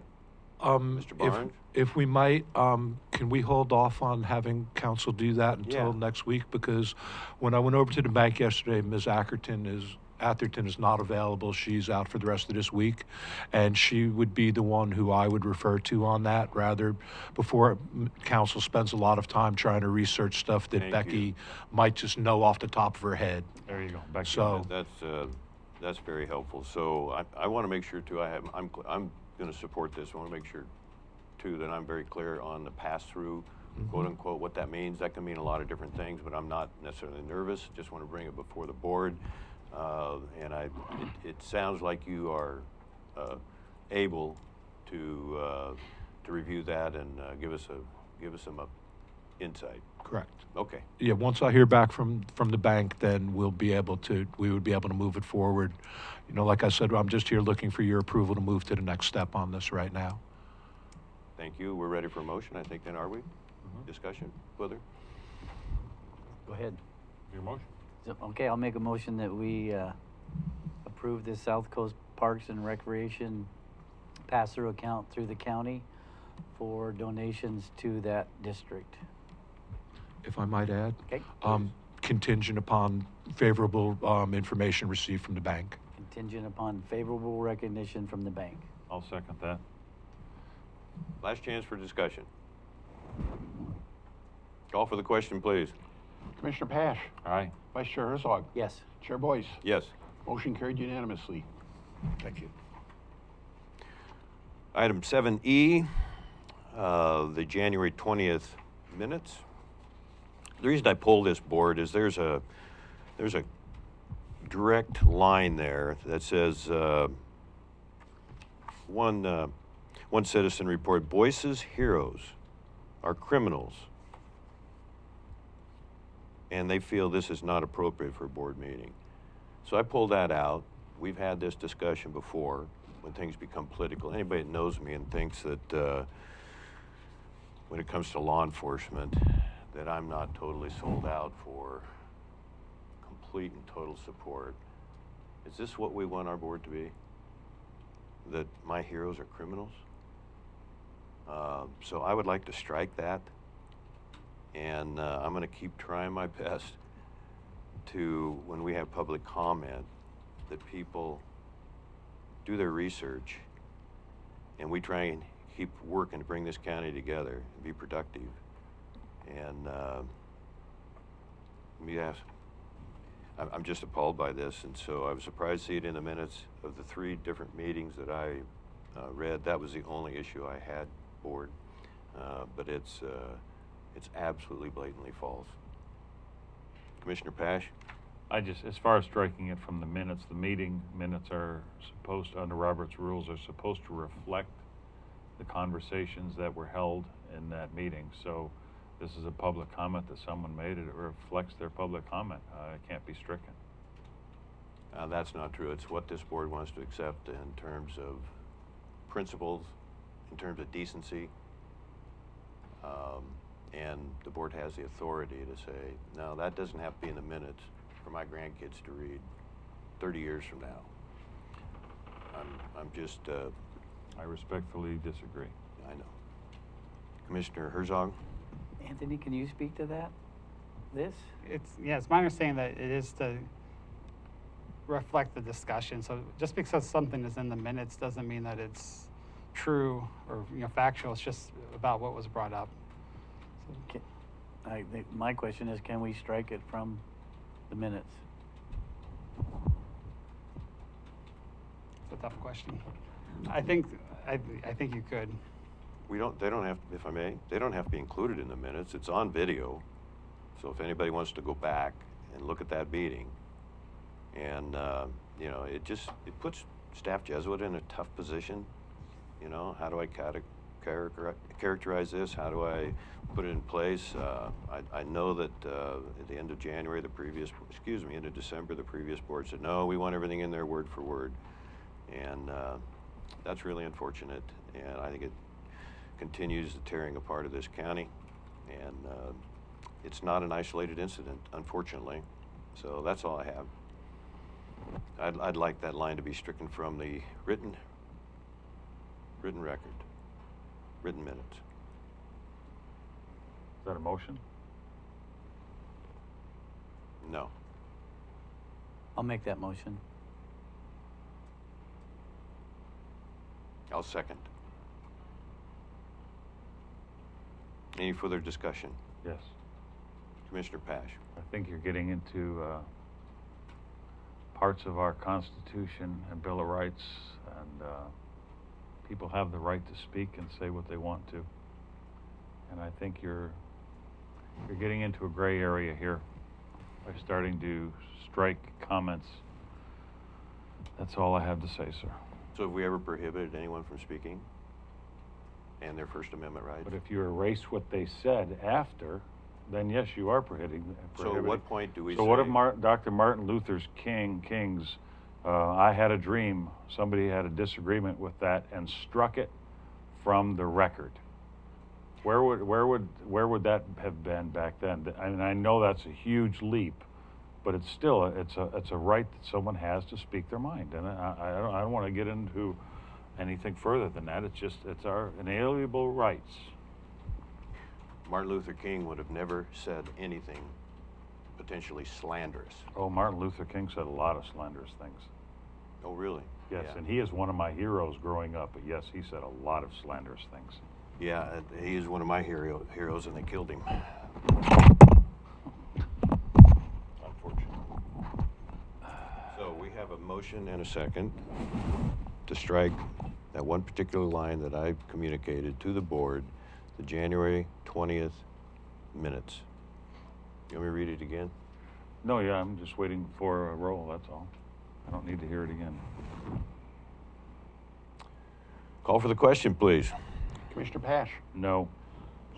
Vice Chair Herzog. Yes. Chair Boyce. Yes. Motion carried 2-1. Director's report. I think that's Mr. Rickard, please. Item 8 on the agenda. Okay, so last meeting, the board asked me to come back and report on 4 different things. First one was the ARP funding, which I'll save any comments for the workshop later. The next one was media needs for the hearing room, which is also on the workshop. So there's just 2 items left to report on. First one, I was asked for a breakdown on the COVID funds that the county had received.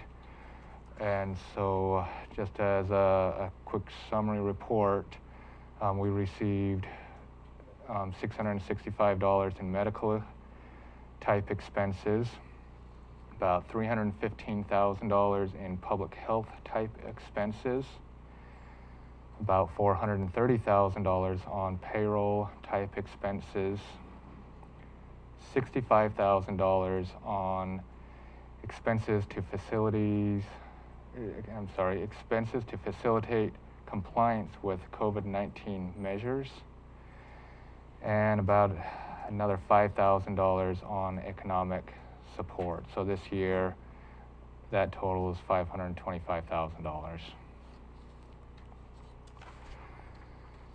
the last thing I was asked to bring back and report on were the buildings that CCH wants to give back to the county. There were 4 properties.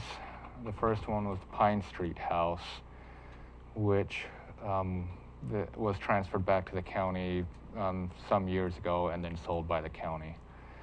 So nothing there. Second property was the Railroad Street building. This is kind of an interesting one. This was originally CCH. I think we had deeded CCH the Railroad Street building. Later on, we transferred them. We traded the blue building in Port Orford for the Railroad Street property. So although both buildings were county-owned, the exchange document was written as an outright contract, whereas the original contract for the Railroad Street property was written with a reverter clause. I don't understand why it was written this way. We really traded our building for another building with the wording that CCH is now owns the building. So as far as that building goes, there's that building is theirs. The next building was the Hammond House. This was a 2 4-unit building that was built with grants to be used for social services. Due to a fire, currently it is a 1 4-unit building. And as we tried to do our due diligence, we asked for tenant information such as rental agreements, payment history, some of that kind of stuff. We were denied those documents and weren't able to finish any due diligence on that. So it kind of looks like we're getting half an asset back, and we're unable to do any of our due diligence to really see if this is going to be a liability on the county, if it's going to be good for the county. I can't make any recommendations as far as that goes because we weren't able to go any further with that. Last building was the clubhouse. I don't have a lot of information on this one. It was stated that they put in $75,000 in improvements, but as we were blocked on doing any due diligence on the Hammond House, we didn't go any further on the clubhouse. So that is my report on the 4 CCH Question? buildings. Yes.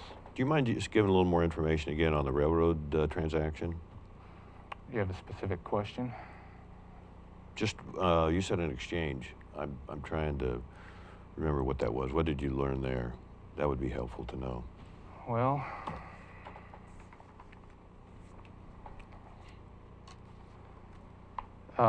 the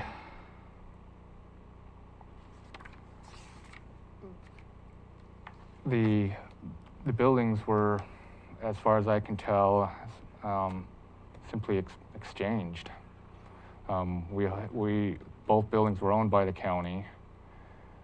We deeded one of those buildings to CCH, which they then, and that contract had a reverter clause in it, but then we traded them or exchanged it for the blue building in Port Orford, and the contract was written without those reverter clauses in it. Okay, thank you. That helps.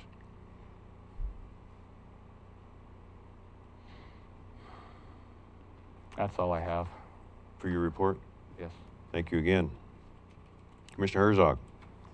So Brad and I talked about this yesterday. He shared that with me, and I looked at Airport Way property. It's a fourplex, and the one right next to it was a fourplex that burned down, and I think that's an opportunity there to, for especially the housing committee to look at. We got a foundation basically for another fourplex, even depending on how it's zoned, even to maybe do maybe a 2-story thing. The fourplex that's there actually looks in good shape. The roof looked good. straight ridge line, little moss on the north side, but that's where we live. Pretty normal. Yeah, my roof is like 5 years old and it's starting. So I think there's an opportunity with that property on Airport Way. I don't know about the clubhouse, and Brad and I really couldn't find out the exact address. So I couldn't go look at it, but it was because it was all in that lot line and iron pipe, and said something about Gauntlet Street. But do you guys know where that is, the clubhouse property? Do you know where? Close. Close to here? Yeah. But we need to know for sure, don't we? We need to. Yeah, I need to. We need to send I'd you like- on a scouting mission. Well, just to look at it, but Oh, Director Rickert? And I don't disagree with Commissioner Herzog that it could be a good opportunity. My point is that before the board votes to accept these assets back, that we need to be able to do our due diligence. We, with the other 4-unit building that's there, that's part of the Hammond House. If we accept it back, is it a burden on the county to house people there? I don't know. Does the roof look good? Does the siding look good? How much money are we going to have to put into it? How much money are we going to have to put into building a possible 1-story, 2-story building on that foundation? My point is really just we need to be allowed to do our due diligence, and we need to do that due diligence before we accept these assets back. If one of us were investing in a apartment complex, it wouldn't be a very smart investment for us to sign paperwork without looking into it first. That's all I'm saying. Council Poe? We got a letter from CCH's attorney. I think maybe we'd be wise to communicate some of this in executive session. I agree with that, yeah. Okay.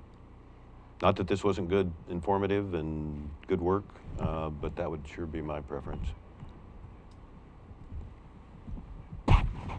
Anything else, Director Rickert? That's all I have. Commissioner Herzog? nothing. Commissioner Pash? Well, I'd like to make a couple comments on the Hammond House and the exchange of the blue building for the other building in Brookings. I mean, these are things that, wow, I guess mistakes were made. I mean, not to have a reversionary clause put on the blue building when those contracts were changed. The Hammond House, we gave them an 8-unit building, and we're getting back a 4-unit building. While I appreciate them offering to give it back, I don't understand if we gave you an 8-unit building, okay, 4 units burned. Shouldn't we also receive the insurance money that they collected from the loss of those 4 units, which would give the county the wherewithal to replace those 4 units as they were when they were given? So this is a conversation maybe for county council and their attorneys, but I would hope that they would be willing to do that. I would hope that the councils would sit down and negotiate that, but we did give them 8 units, and now we're getting back 4. Knowing that they had a fire and collected insurance money on the other 4, I would hope that they would consider giving us that money back. A couple other things during everything of all the additions and addendums to the agenda. I had written a note on another agenda that didn't make this one. I had a long conversation yesterday with Langlois about their water district. Sean Stevens, Summer Madison was on there with me, Miss Loomis, and a couple of other people. And we are going to be looking to get a grant for the water district in Langlois to be replaced. And they are going to be asking, and if you'd like me to, we could discuss this, if we could move this into other, and we could have a full discussion about it, or I'd be willing to just sit here and discuss it right now. But there were some, it's a $3.1 million cost to Langlois. of, and without having my notes in front of me, 2.5 of that would basically be picked up by grants. And so there'd be another 500,000, and there's the freshwater, there's a freshwater conservancy or something in the state also that would pick up 250. So all the taxpayers in the Langlois area would be liable for is $250,000 at a 1% note loan. So what they need to do first, though, is they need to do an income survey. In order to qualify for this grant, 51% of the people in Langlois have to be below a certain poverty level, or income level, not poverty level. So they want to make sure that we qualify for that, and that grant is, to do that study, is $10,000. The county has to bear that, and we also have to be the one to apply for the grants. They will help us do that, but we have to bear the $10,000 for Langlois to have a study done for income. And they're pretty sure that we are going to easily qualify, or that they will easily qualify for a new water, the new water district that they want to have there. But it is the first step, and the quicker we can get that done, the better. So that's something for the board to consider. This is something that maybe some of this, some of this $4.4 million that we're getting in, we could use a little bit for that, because that's going to affect a broad scope of citizens in this county. And as we all know, Langlois has had some severe water issues. I do have a PDF file that Mr. Stevens sent me and Summer Madison yesterday about everything that they're asking, that I'd like to forward to council and have him forward it to you both. You can look through it, and maybe we could bring this up at our next meeting at the latest as a discussion action item. I would certainly like to see that. Another thing I'd like to talk about is I received an email shortly ago. The Jackson County Commissioners have sent a letter to our governor, and let me see if I can find it here real quick. The letter basically states that they are not in favor of the vaccine mandate, and asked if I would, if we could, as a board, bring this up and sign the letter that they sent. And I'm sorry, I apologize again. I'm trying to find it. Got it right here. Do you want me to read it, or? I can read it. I just found it. Come on, open. The spinning wheel. Is it Oregon Health Authority and Oregon Occupational Safety and Health mandates for private businesses and churches? It's basically, I'm going to surmise the letter. It's basically Jackson County has asked the governor, or telling the governor that they will not support her and Oregon Health Authority asking for churches and businesses to require proof that you've had a vaccine. And this is actually, I don't know exactly where it is, but it's unconstitutional. In our Constitution, you cannot ask people if they've been vaccinated, and our governor is now asking people in this state that she's going to circumvent the Constitution and make it so. So Jackson County is saying they will not only will they not support, they are opposing anything to do with this, and they would like us to look through this letter, see if we agree with it, and if we do, to basically, they said we can plagiarize them, use their letter, sign it, put our names on it, and sign it. And I would again, maybe during the lunch hour, ask this board to look into the language of that letter, as we've all received it in our mail, and if so, we can maybe approve that for and the others later on in the afternoon, and get that signed and sent. One more thing I have, board, is our nation and what we're turning into. In 2021 mid-year elections in Curry County, we had 102 positions, and I may be off one or two on this. Hopefully, Ms. Colin and the elections department won't. Anyway, these are estimates. 102 positions were open for election in Curry County in the midterm, or in the election that just passed. Of those, 80 positions were uncontested. 80 positions, only one person ran for. 12 positions, no candidate even filed for.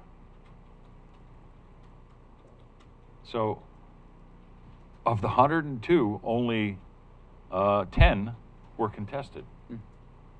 And we sit and talk about our county and our government and the failures that we're having, and why can't we have, I read on, I used to read on Facebook, I'm not on it any longer, but I used to read on social medias that, everyone's complaining about what's happening in our county and our government.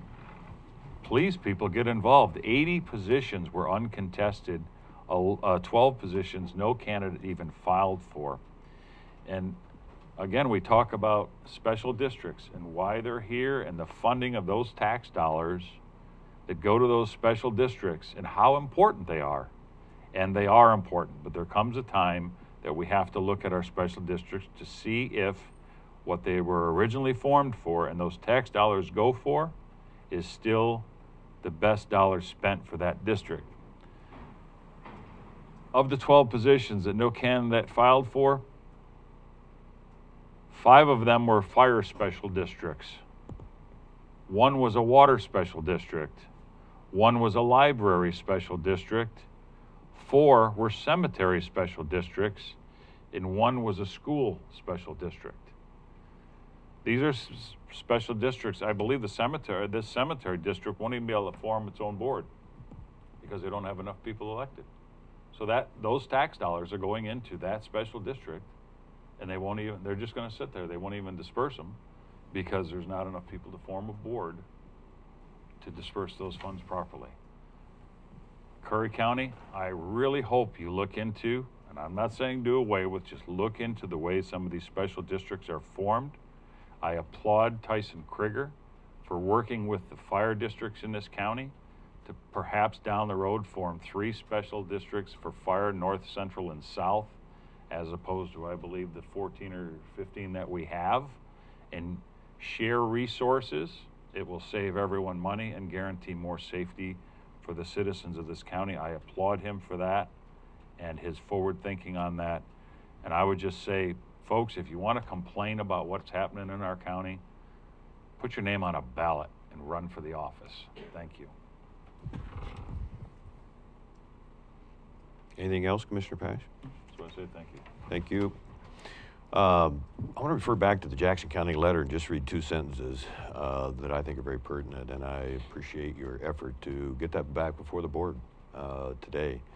2 quick sentences. Any resident of Jackson County can walk up and obtain a vaccine without an appointment. Their position is, this is the time to be easing restrictions, not creating new mandates in the guise of easing restrictions. So yeah, this is a very well-written letter, and no surprise they've offered to and asked for our support. As far as the Langless Water, there's really no community in Curry County that doesn't have water issues, that doesn't need help. David Rock-Smith is currently working on some legislation on the Ferry Creek, it's the Brookings Harbor backup and the desalinization of the harbor water system. So there's a lot of work to do there. The American Rescue Plan, we can talk about that at the workshop. I'd appreciate, again, any input, direction that covers the infrastructure of water development. Port Orford needs help. I don't know who would be the greatest priority right now, probably none of them, but this is part 2 of our whole 100-year water plan with the Oregon Water Resources. And so water is going to, as you know, is going to become a bigger and bigger issue. So I'm not asking for an answer here, but I'm just throwing this out to the board. Do those water issues need to be a bigger priority for our county? And preparing and planning, the planning part of it. And AOC is going to be really beneficial on that, has been to other counties. And so I think I reported the board that is going to be one of my biggest priorities, and it's looking out way ahead. Commissioner Pash? Well, I just want to say, as far as Langlois goes, Sean Stevens has already done the work on this, and they're already ready to move forward to apply for the funding for this. So, in what I learned from the conversation yesterday, is that the sooner we can get the salary study done, and as long as the salary study says 51%, it's basically, this is going to be a done deal for Langlois. So that's one water issue in our county that we can cross off the list. And it's going to cost us $10,000. Yeah. Yeah, that would be money well spent, in my opinion. I Commissioner was just Herzog? going to say, how would we go about looking at that ARP money to see if this qualifies for that? I mean, Well, what he's saying, Public health, so water is public health. yeah, well, yeah, for sure. they've got far enough ahead through Business Oregon, Sean Stevens, that it's not going to be, or at least most of it, correct me if I'm wrong, may not be part of the American Rescue Plan funding of our $4.4 million. What I'm saying is that for future water projects and infrastructure, that is a high priority within the guidelines that are allowable. So it's not allowable right now? I believe it is. I believe we should. It is, but what that Langlois is really way ahead of the game because of Business Oregon and the work that they've done. Yeah. Right, but I'm saying we could use 10,000 of that 2.2 million we just got. Oh, yes. To pay the $10,000 fee. For Absolutely. Yes. So if we're in agreement, can we make a motion and make it happen? I mean, Sure. you've said that he's, I think I would put it on the agenda for the 9th. I'm 50-50. Council Pope, it's always better if we get it out before the public ahead of time and not, a last kind of a spur of the moment thing, although obviously we have, I assume we have support for spending the 10,000, sounds like. Yes. Yeah, I think maybe you could like earmark it and say, moving forward, I haven't looked into the restrictions or how we can spend that money, so I can't say if I think it is a valid, but I think maybe you could just say, as long as, it's approved to be used, that we would use 10,000 of it for that. On the condition that it does meet the guidelines. Yeah, that's correct. Yes. So, I'd be comfortable with. So moved. Director Rickert?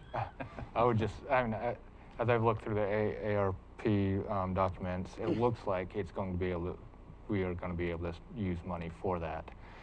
However, I would say, even as we dig into it further and find that we can't use it, that we spend the $10,000 out of county funds, and it's $10,000 that the county spends for a $3 million water system. No, that's what I thought we were originally going to. I would really like to table this till the 9th and make sure we do all of our homework. And like we said earlier, we've got till October. Again, I can go either way. It's up to the board here. Well, the only thing for me is it sounds like this money is sitting there and they need to use it. So I'm not saying that 2 weeks is going to ruin that, but what I learned from the conversation of the meeting yesterday was time is kind of the essence to get this salary study started quickly. So the quicker we can move to that base, the sooner, because the salary study is going to take time. Okay. So, did you make a motion? I'd make the motion that we move forward to approve the $10,000. And if we can use it from ARP, we can. If we can't, then we use it from county funds, provided that money is used for the salary study for the Langlois water. And, Qualifications? Yes. second? Any further discussion? Call for the question, please. Commissioner Pash. Aye. Vice Chair Herzog. Yes. Chair Boyce. Yes. Motion carried unanimously. Done, Summer. That's all I had on my comments. Thank you for allowing me the time on that rather than waiting till other.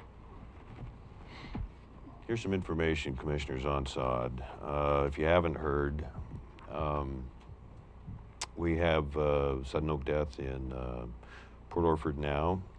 Some tan oaks have been discovered. Not good news at all. I refer to this map up here, and the quarantine area is slightly enlarged over the last couple of years. The general affected area has also. So it's got a lot of people very concerned. They are treating it as fast as we speak. It is the it is the original NA1 strain. Apparently it has not got into any other trees. I've not had a lot of time to follow up on this, but I want the public to know, I want the board to know that through OSU and the entire effort in the Forest Service, of course, that we need to really be on our toes, and any tan oaks that have the slightest bit of change, signs of unhealth, we call this office, and we will get you called back immediately. That means it's Jump Rogue River. There's a spot near Lobster Creek as well. So, you know, I can't emphasize enough the concern that brings.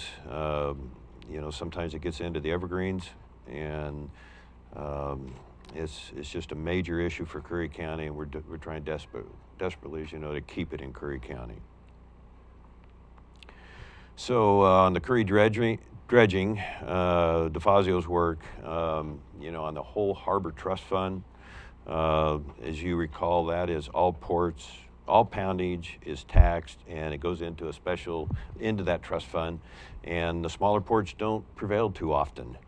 And so he has worked through Congress, and he's got a lot of that money freed up now, and we're going to hold him to his effort to eventually work with $7 million for the the Rogue River estuary. I think that Commissioner Pash, you've been talking to Larry Prestenzini. This is a critical year for him. He may not be able to stay open, as you know, and that's the Lexus Landing. And so there's been several different contractors that have bid on this. I heard from the U.S. Army Corps of Engineers, and they're doing everything they can to make sure that last year wasn't repeated. Somehow, some way, getting the Yaquina into the port of Gold Beach, Rogue River. So that's I know that we all are very, very concerned about that. Go ahead. Yes. Yeah, there are actually the Corps. I didn't even bring that up in my notes. The Corps did call me last Wednesday. Mm-hmm. There were 7 bids, and he said they were shocked at how many bids they got. They were quite pleased. They said it will definitely be funded for 2 dredges to come in. And we're also hoping that whoever wins that contract, you know, part of this $7 million needs to go, and this is going to be tough, but it needs to go above the bridge, and at least see if we can get some help for, you know, Lexus Landing, because that is a major sport fishing hub. And so boat launch and everything, yeah. And go ahead. So is that involved? I mean, are they going to? When I spoke, the last I spoke with Secretary Bernhardt's office, and then the Corps confirmed to me that they will not go past the bridge on this. They do expect that they're actually going to be here, I believe, tomorrow. A survey team to survey the rock at the river. They're supposed to call myself and Gold Beach Port Manager Andy Wright, and we're going to meet them over there. Well, we're hopeful we get invited, but they have already stated that they're not going to go past the bridge, but they are hopeful that they're going to take so much rock out of the south side of the river that the current will pull that rock over. That's what the engineers are hoping. So. But whoever wins the contract or contracts, there may be more than one of the 7. They might be, you know, my hope is that we can somehow facilitate something that would involve them in the Prestenzini place. Oh, I'd love that. Yeah. Yeah, and I think that's what it's going to take to keep him in business, and that's just not the main issue. Eliminating the rock on the south side is a very good thing, but would it draw some of the currents draw some of the fill away from above the bridge, essentially on the north side? Probably not until next winter, hopefully. So. Oh no, that's the intent, is for the next winter storm Yes. system. Yeah, that's exactly what their intent is. Yeah, and we'll have to keep our fingers crossed on that. So let's see, I have just one other thing here. This is from Catherine Jackson. She lives in Ashland. And it's support for Senate Bill 762, the omnibus wildfire legislation. It's currently at Ways and Means. And this is a letter she wrote, and I'm gonna summarize it a little bit. Colleagues and fellow community supporters, please join me in expressing your support for Senate Bill 762, the omnibus wildfire bill waiting to be taken up by the Joint Ways and Means Committee in the legislature. Key word there is waiting. Many people like you who contributed to the governor's 2019 Wildfire Council work leading up to the substantial report were years of increasing impact on Oregon's recreational economy and to public health and livability around the state due to smoke pollution. The 2020 fire season topped them all. I have not heard this figure before the other day. Costing $3 billion to fight, more than $600 million to date, and still counting in FEMA eligible recovery costs.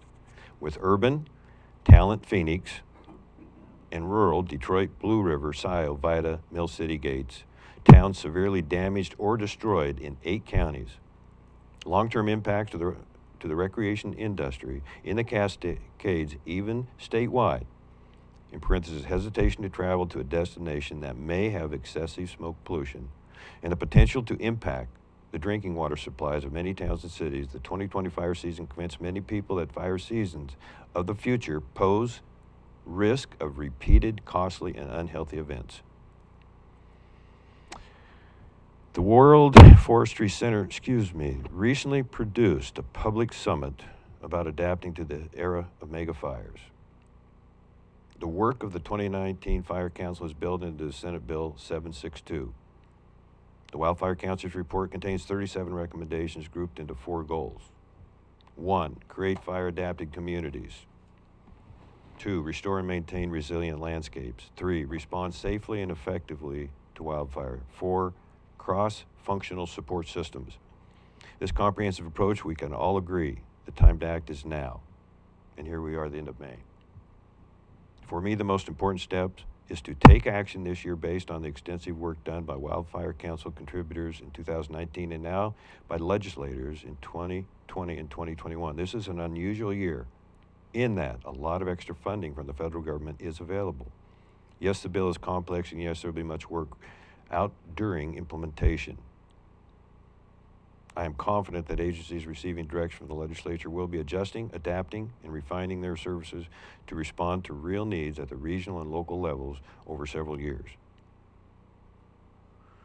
Realistically, the bill is and will be considered in the next few weeks. I am sending my messages out this week, one to the subcommittee and one to the chairs, co-chairs, Senate President, and House Speaker.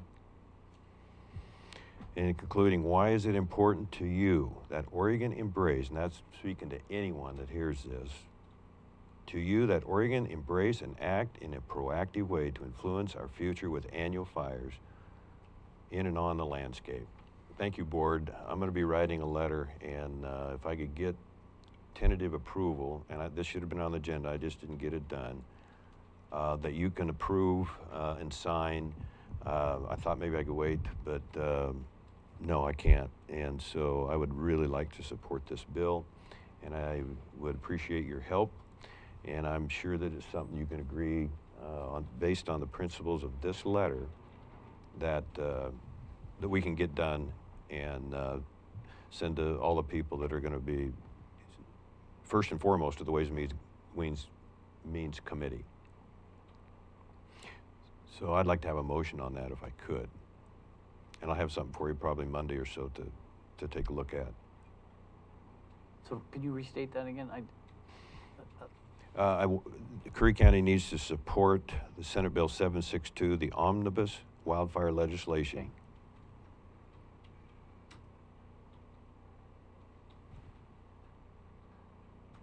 Got a hand up. Excuse me, I'm sorry.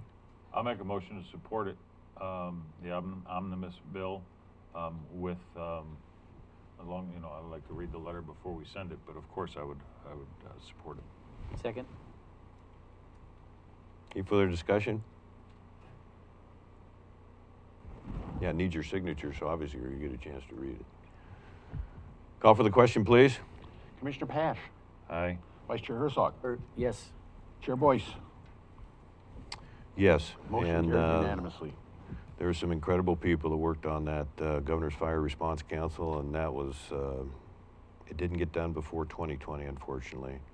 And I just want to offer to everyone out there that we've had 2 summers now that we've been relatively smoke-free, and thank the good Lord, mega fire-free.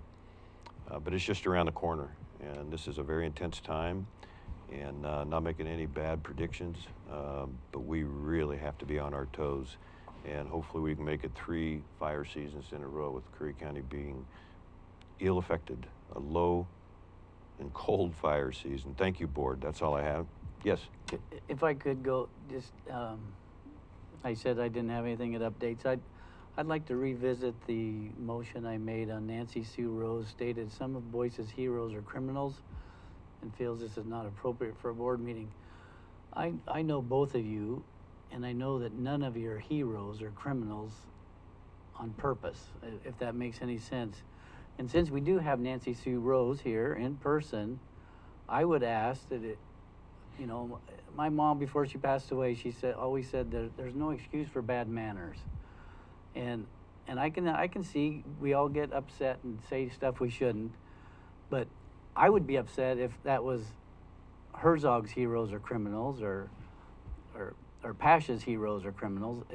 It just doesn't set right. So I know that we have the freedom of speech and all that, but again, I just stand on there's no excuse for bad manners. And Nancy Sue, I would ask if it's, I don't want to put you on the spot, but. No, I don't even remember making that comment. Should I go up there? Sure, well, or you could just say, I don't mind you striking that from these minutes. So that would be. Well, when was this? This was. January 20th. And what did I say?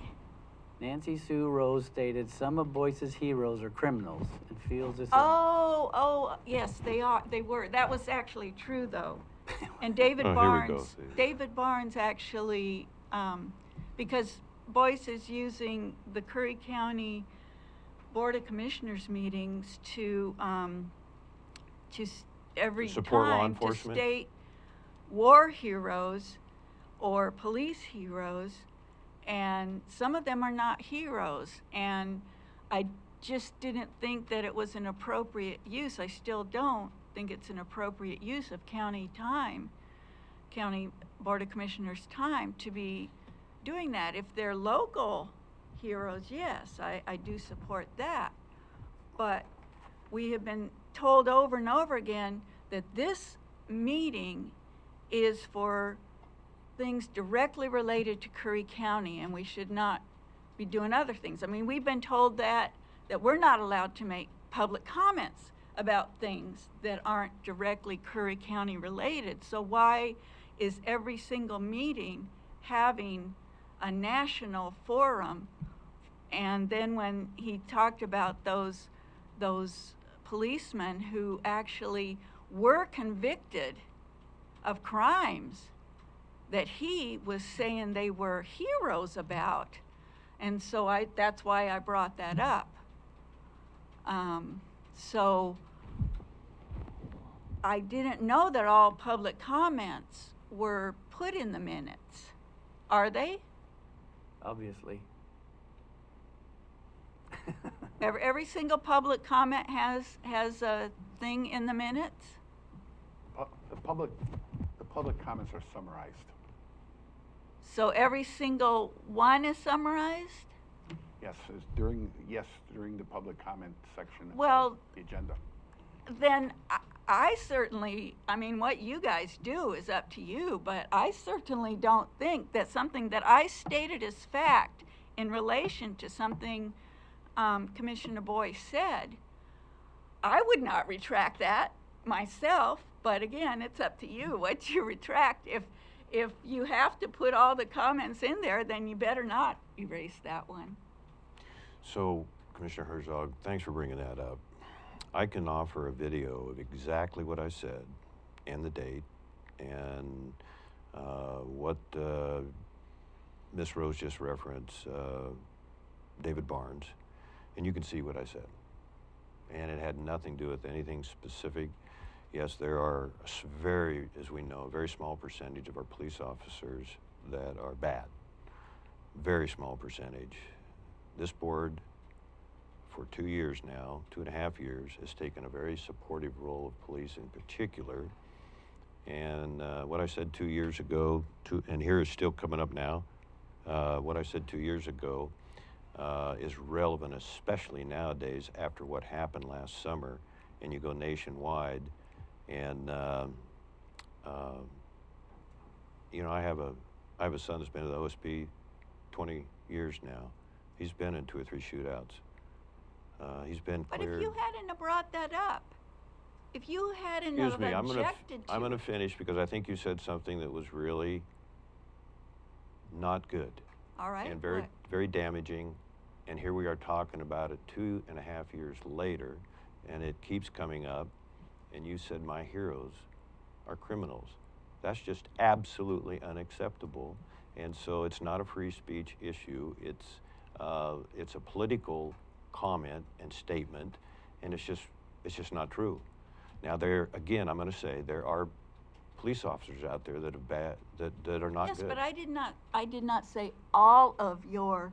I was referring to. But you took one time, ma'am. You took one time that could have even been minor in controversy, and you said my friends are my heroes. I are was criminals. referring So to what you had said the week before, and for you to bring The it week up in before? this forum now, everybody knows. It would have been long gone. I See, want I didn't everybody even to remember know. that that's the wording I used. because I keep getting accused. I didn't remember. Why would you bring it up in such a way now that everybody knows that 'Cause somebody everybody needs to know. that you were acclaiming as them doing a good job when what they did at that event was horrible and they were convicted of crimes. I never, you know what, I'll just let you look at the video, and we'll let the community look at the video, and they can determine if I was even remotely out of line or not supporting the police. The irony here is to somehow recommend or suggest that Court Boys is for the criminal. I mean, it's just, it's beyond appalling. So again, Commissioner, I appreciate you bringing it up, and we'll get it cleared up because we've been forced into that position here today, in my opinion.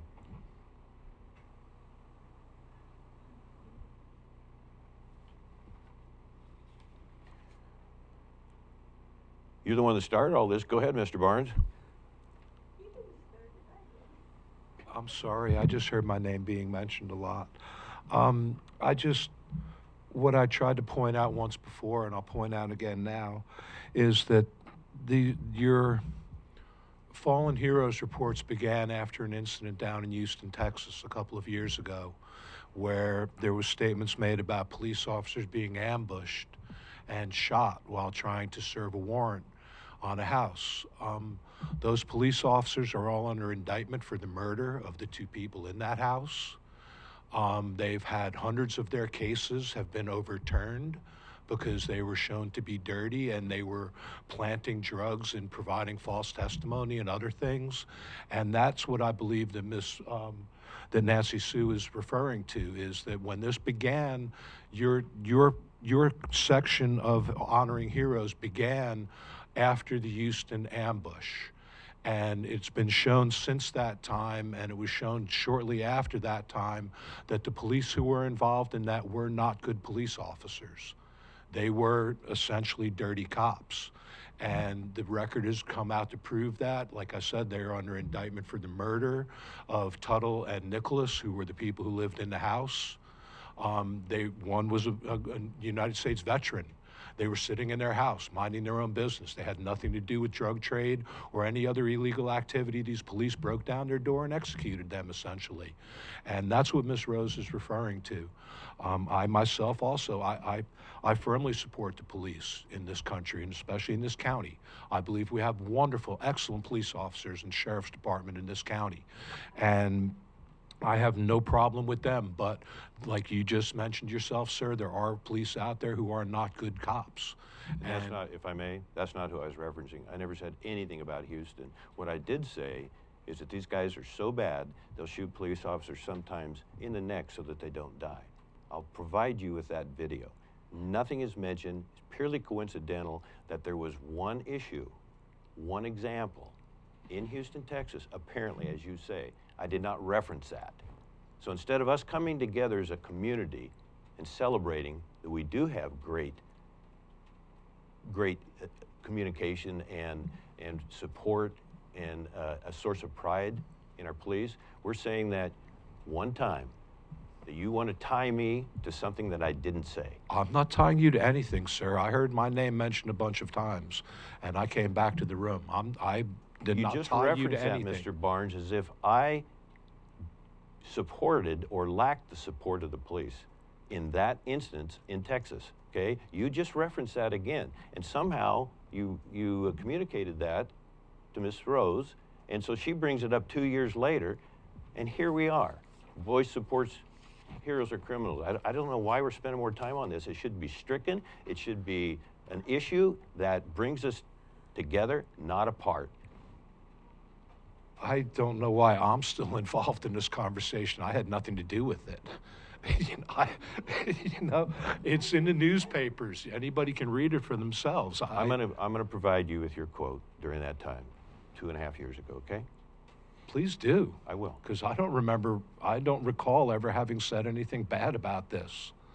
So, if you want to make Told me it I into- should stop. You sent me an email that I should stop my line of duty death reports, and because of that Texas issue, and I basically ignored that, of course, and we've been doing these reports honorably, I think, for 2 years.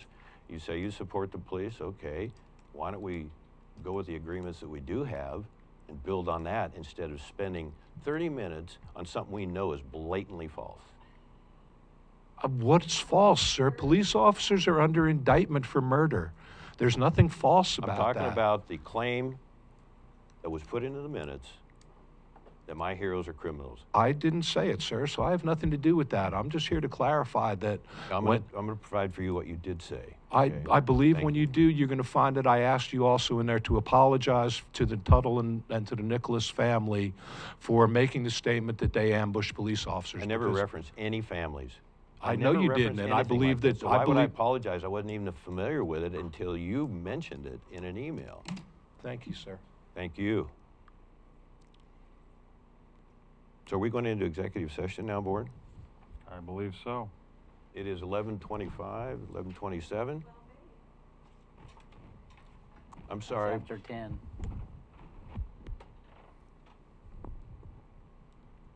So, Yeah, executive session is next. 10. so when are we going to, okay, when are we going to do other than? We probably should have changed it. Okay, we'll go into executive session and then maybe we'll Might I? come back at 1:15. Yes. Since it was discussed earlier, may I ask that after the executive session, that rather than adjourning this meeting, you recess this meeting so that it can be called back into session again after the workshop, where you might decide at that point in time that a stakeholders group is what you want to convene, rather than having that conversation before the workshop where you're bringing all the other electeds in. It would be preferable and in the best interest of time to just recess this meeting after executive session so that you can come in. There is an action item to convene, to form a group, and I think that would be the most expedient use of time and resources to do it that way. I think that's a good idea. We have 4 workshop items. I'm going to try to keep them all about 15 or 20 minutes, and I think that's probably doable within somewhat reason. I'm throwing it out there so that. So we will reconvene regular session at the end of the 4th, if all goes well, at the end of the 4th workshop. And if nothing else, you either dismiss item 12 or you adopt item 12 at that time. Fair enough. But, okay, thank you. So board, we're going to go into executive session 192.660-2H. We need to change the recorders. We need to check the speakers outside. Excuse me, Commissioner Pash, did you have something? No, that's what I thought the intent of moving that to other was to come back, recess the meeting, go into exec, come back, into workshop and then come back. That's what I thought the intent was, to move that there. Thank you. So we're going to recess and go into executive session. The date is May 26, 2021, Curry County, Oregon, Board of Commissioners. That just means recess, doesn't mean done.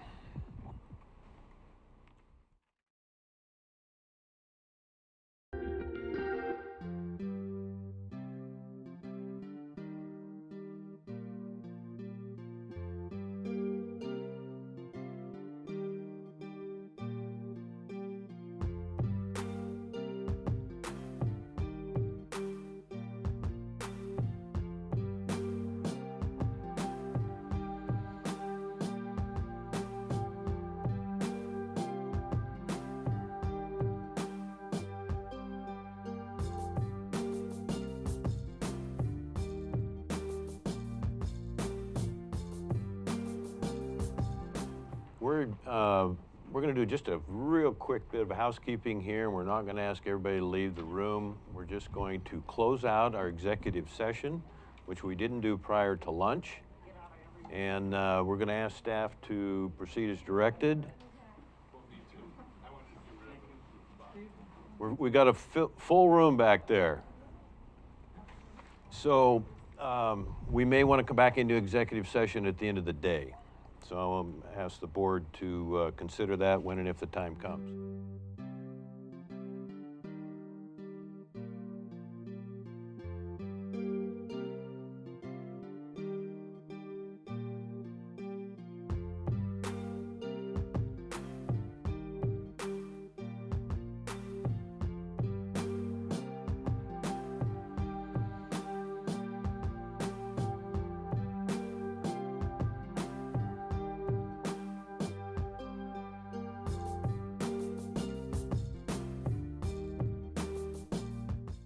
Decisions made by the White.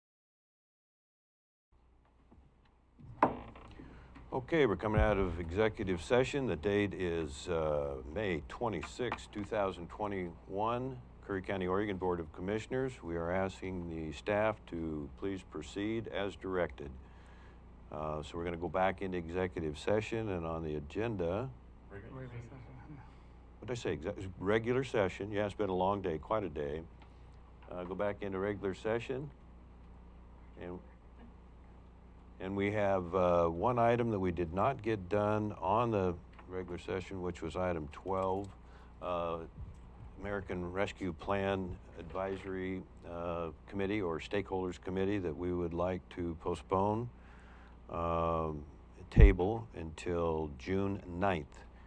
And that may be a workshop, maybe an action item. I think it likely will be an action item. So, that, anything else, board? This meeting is adjourned.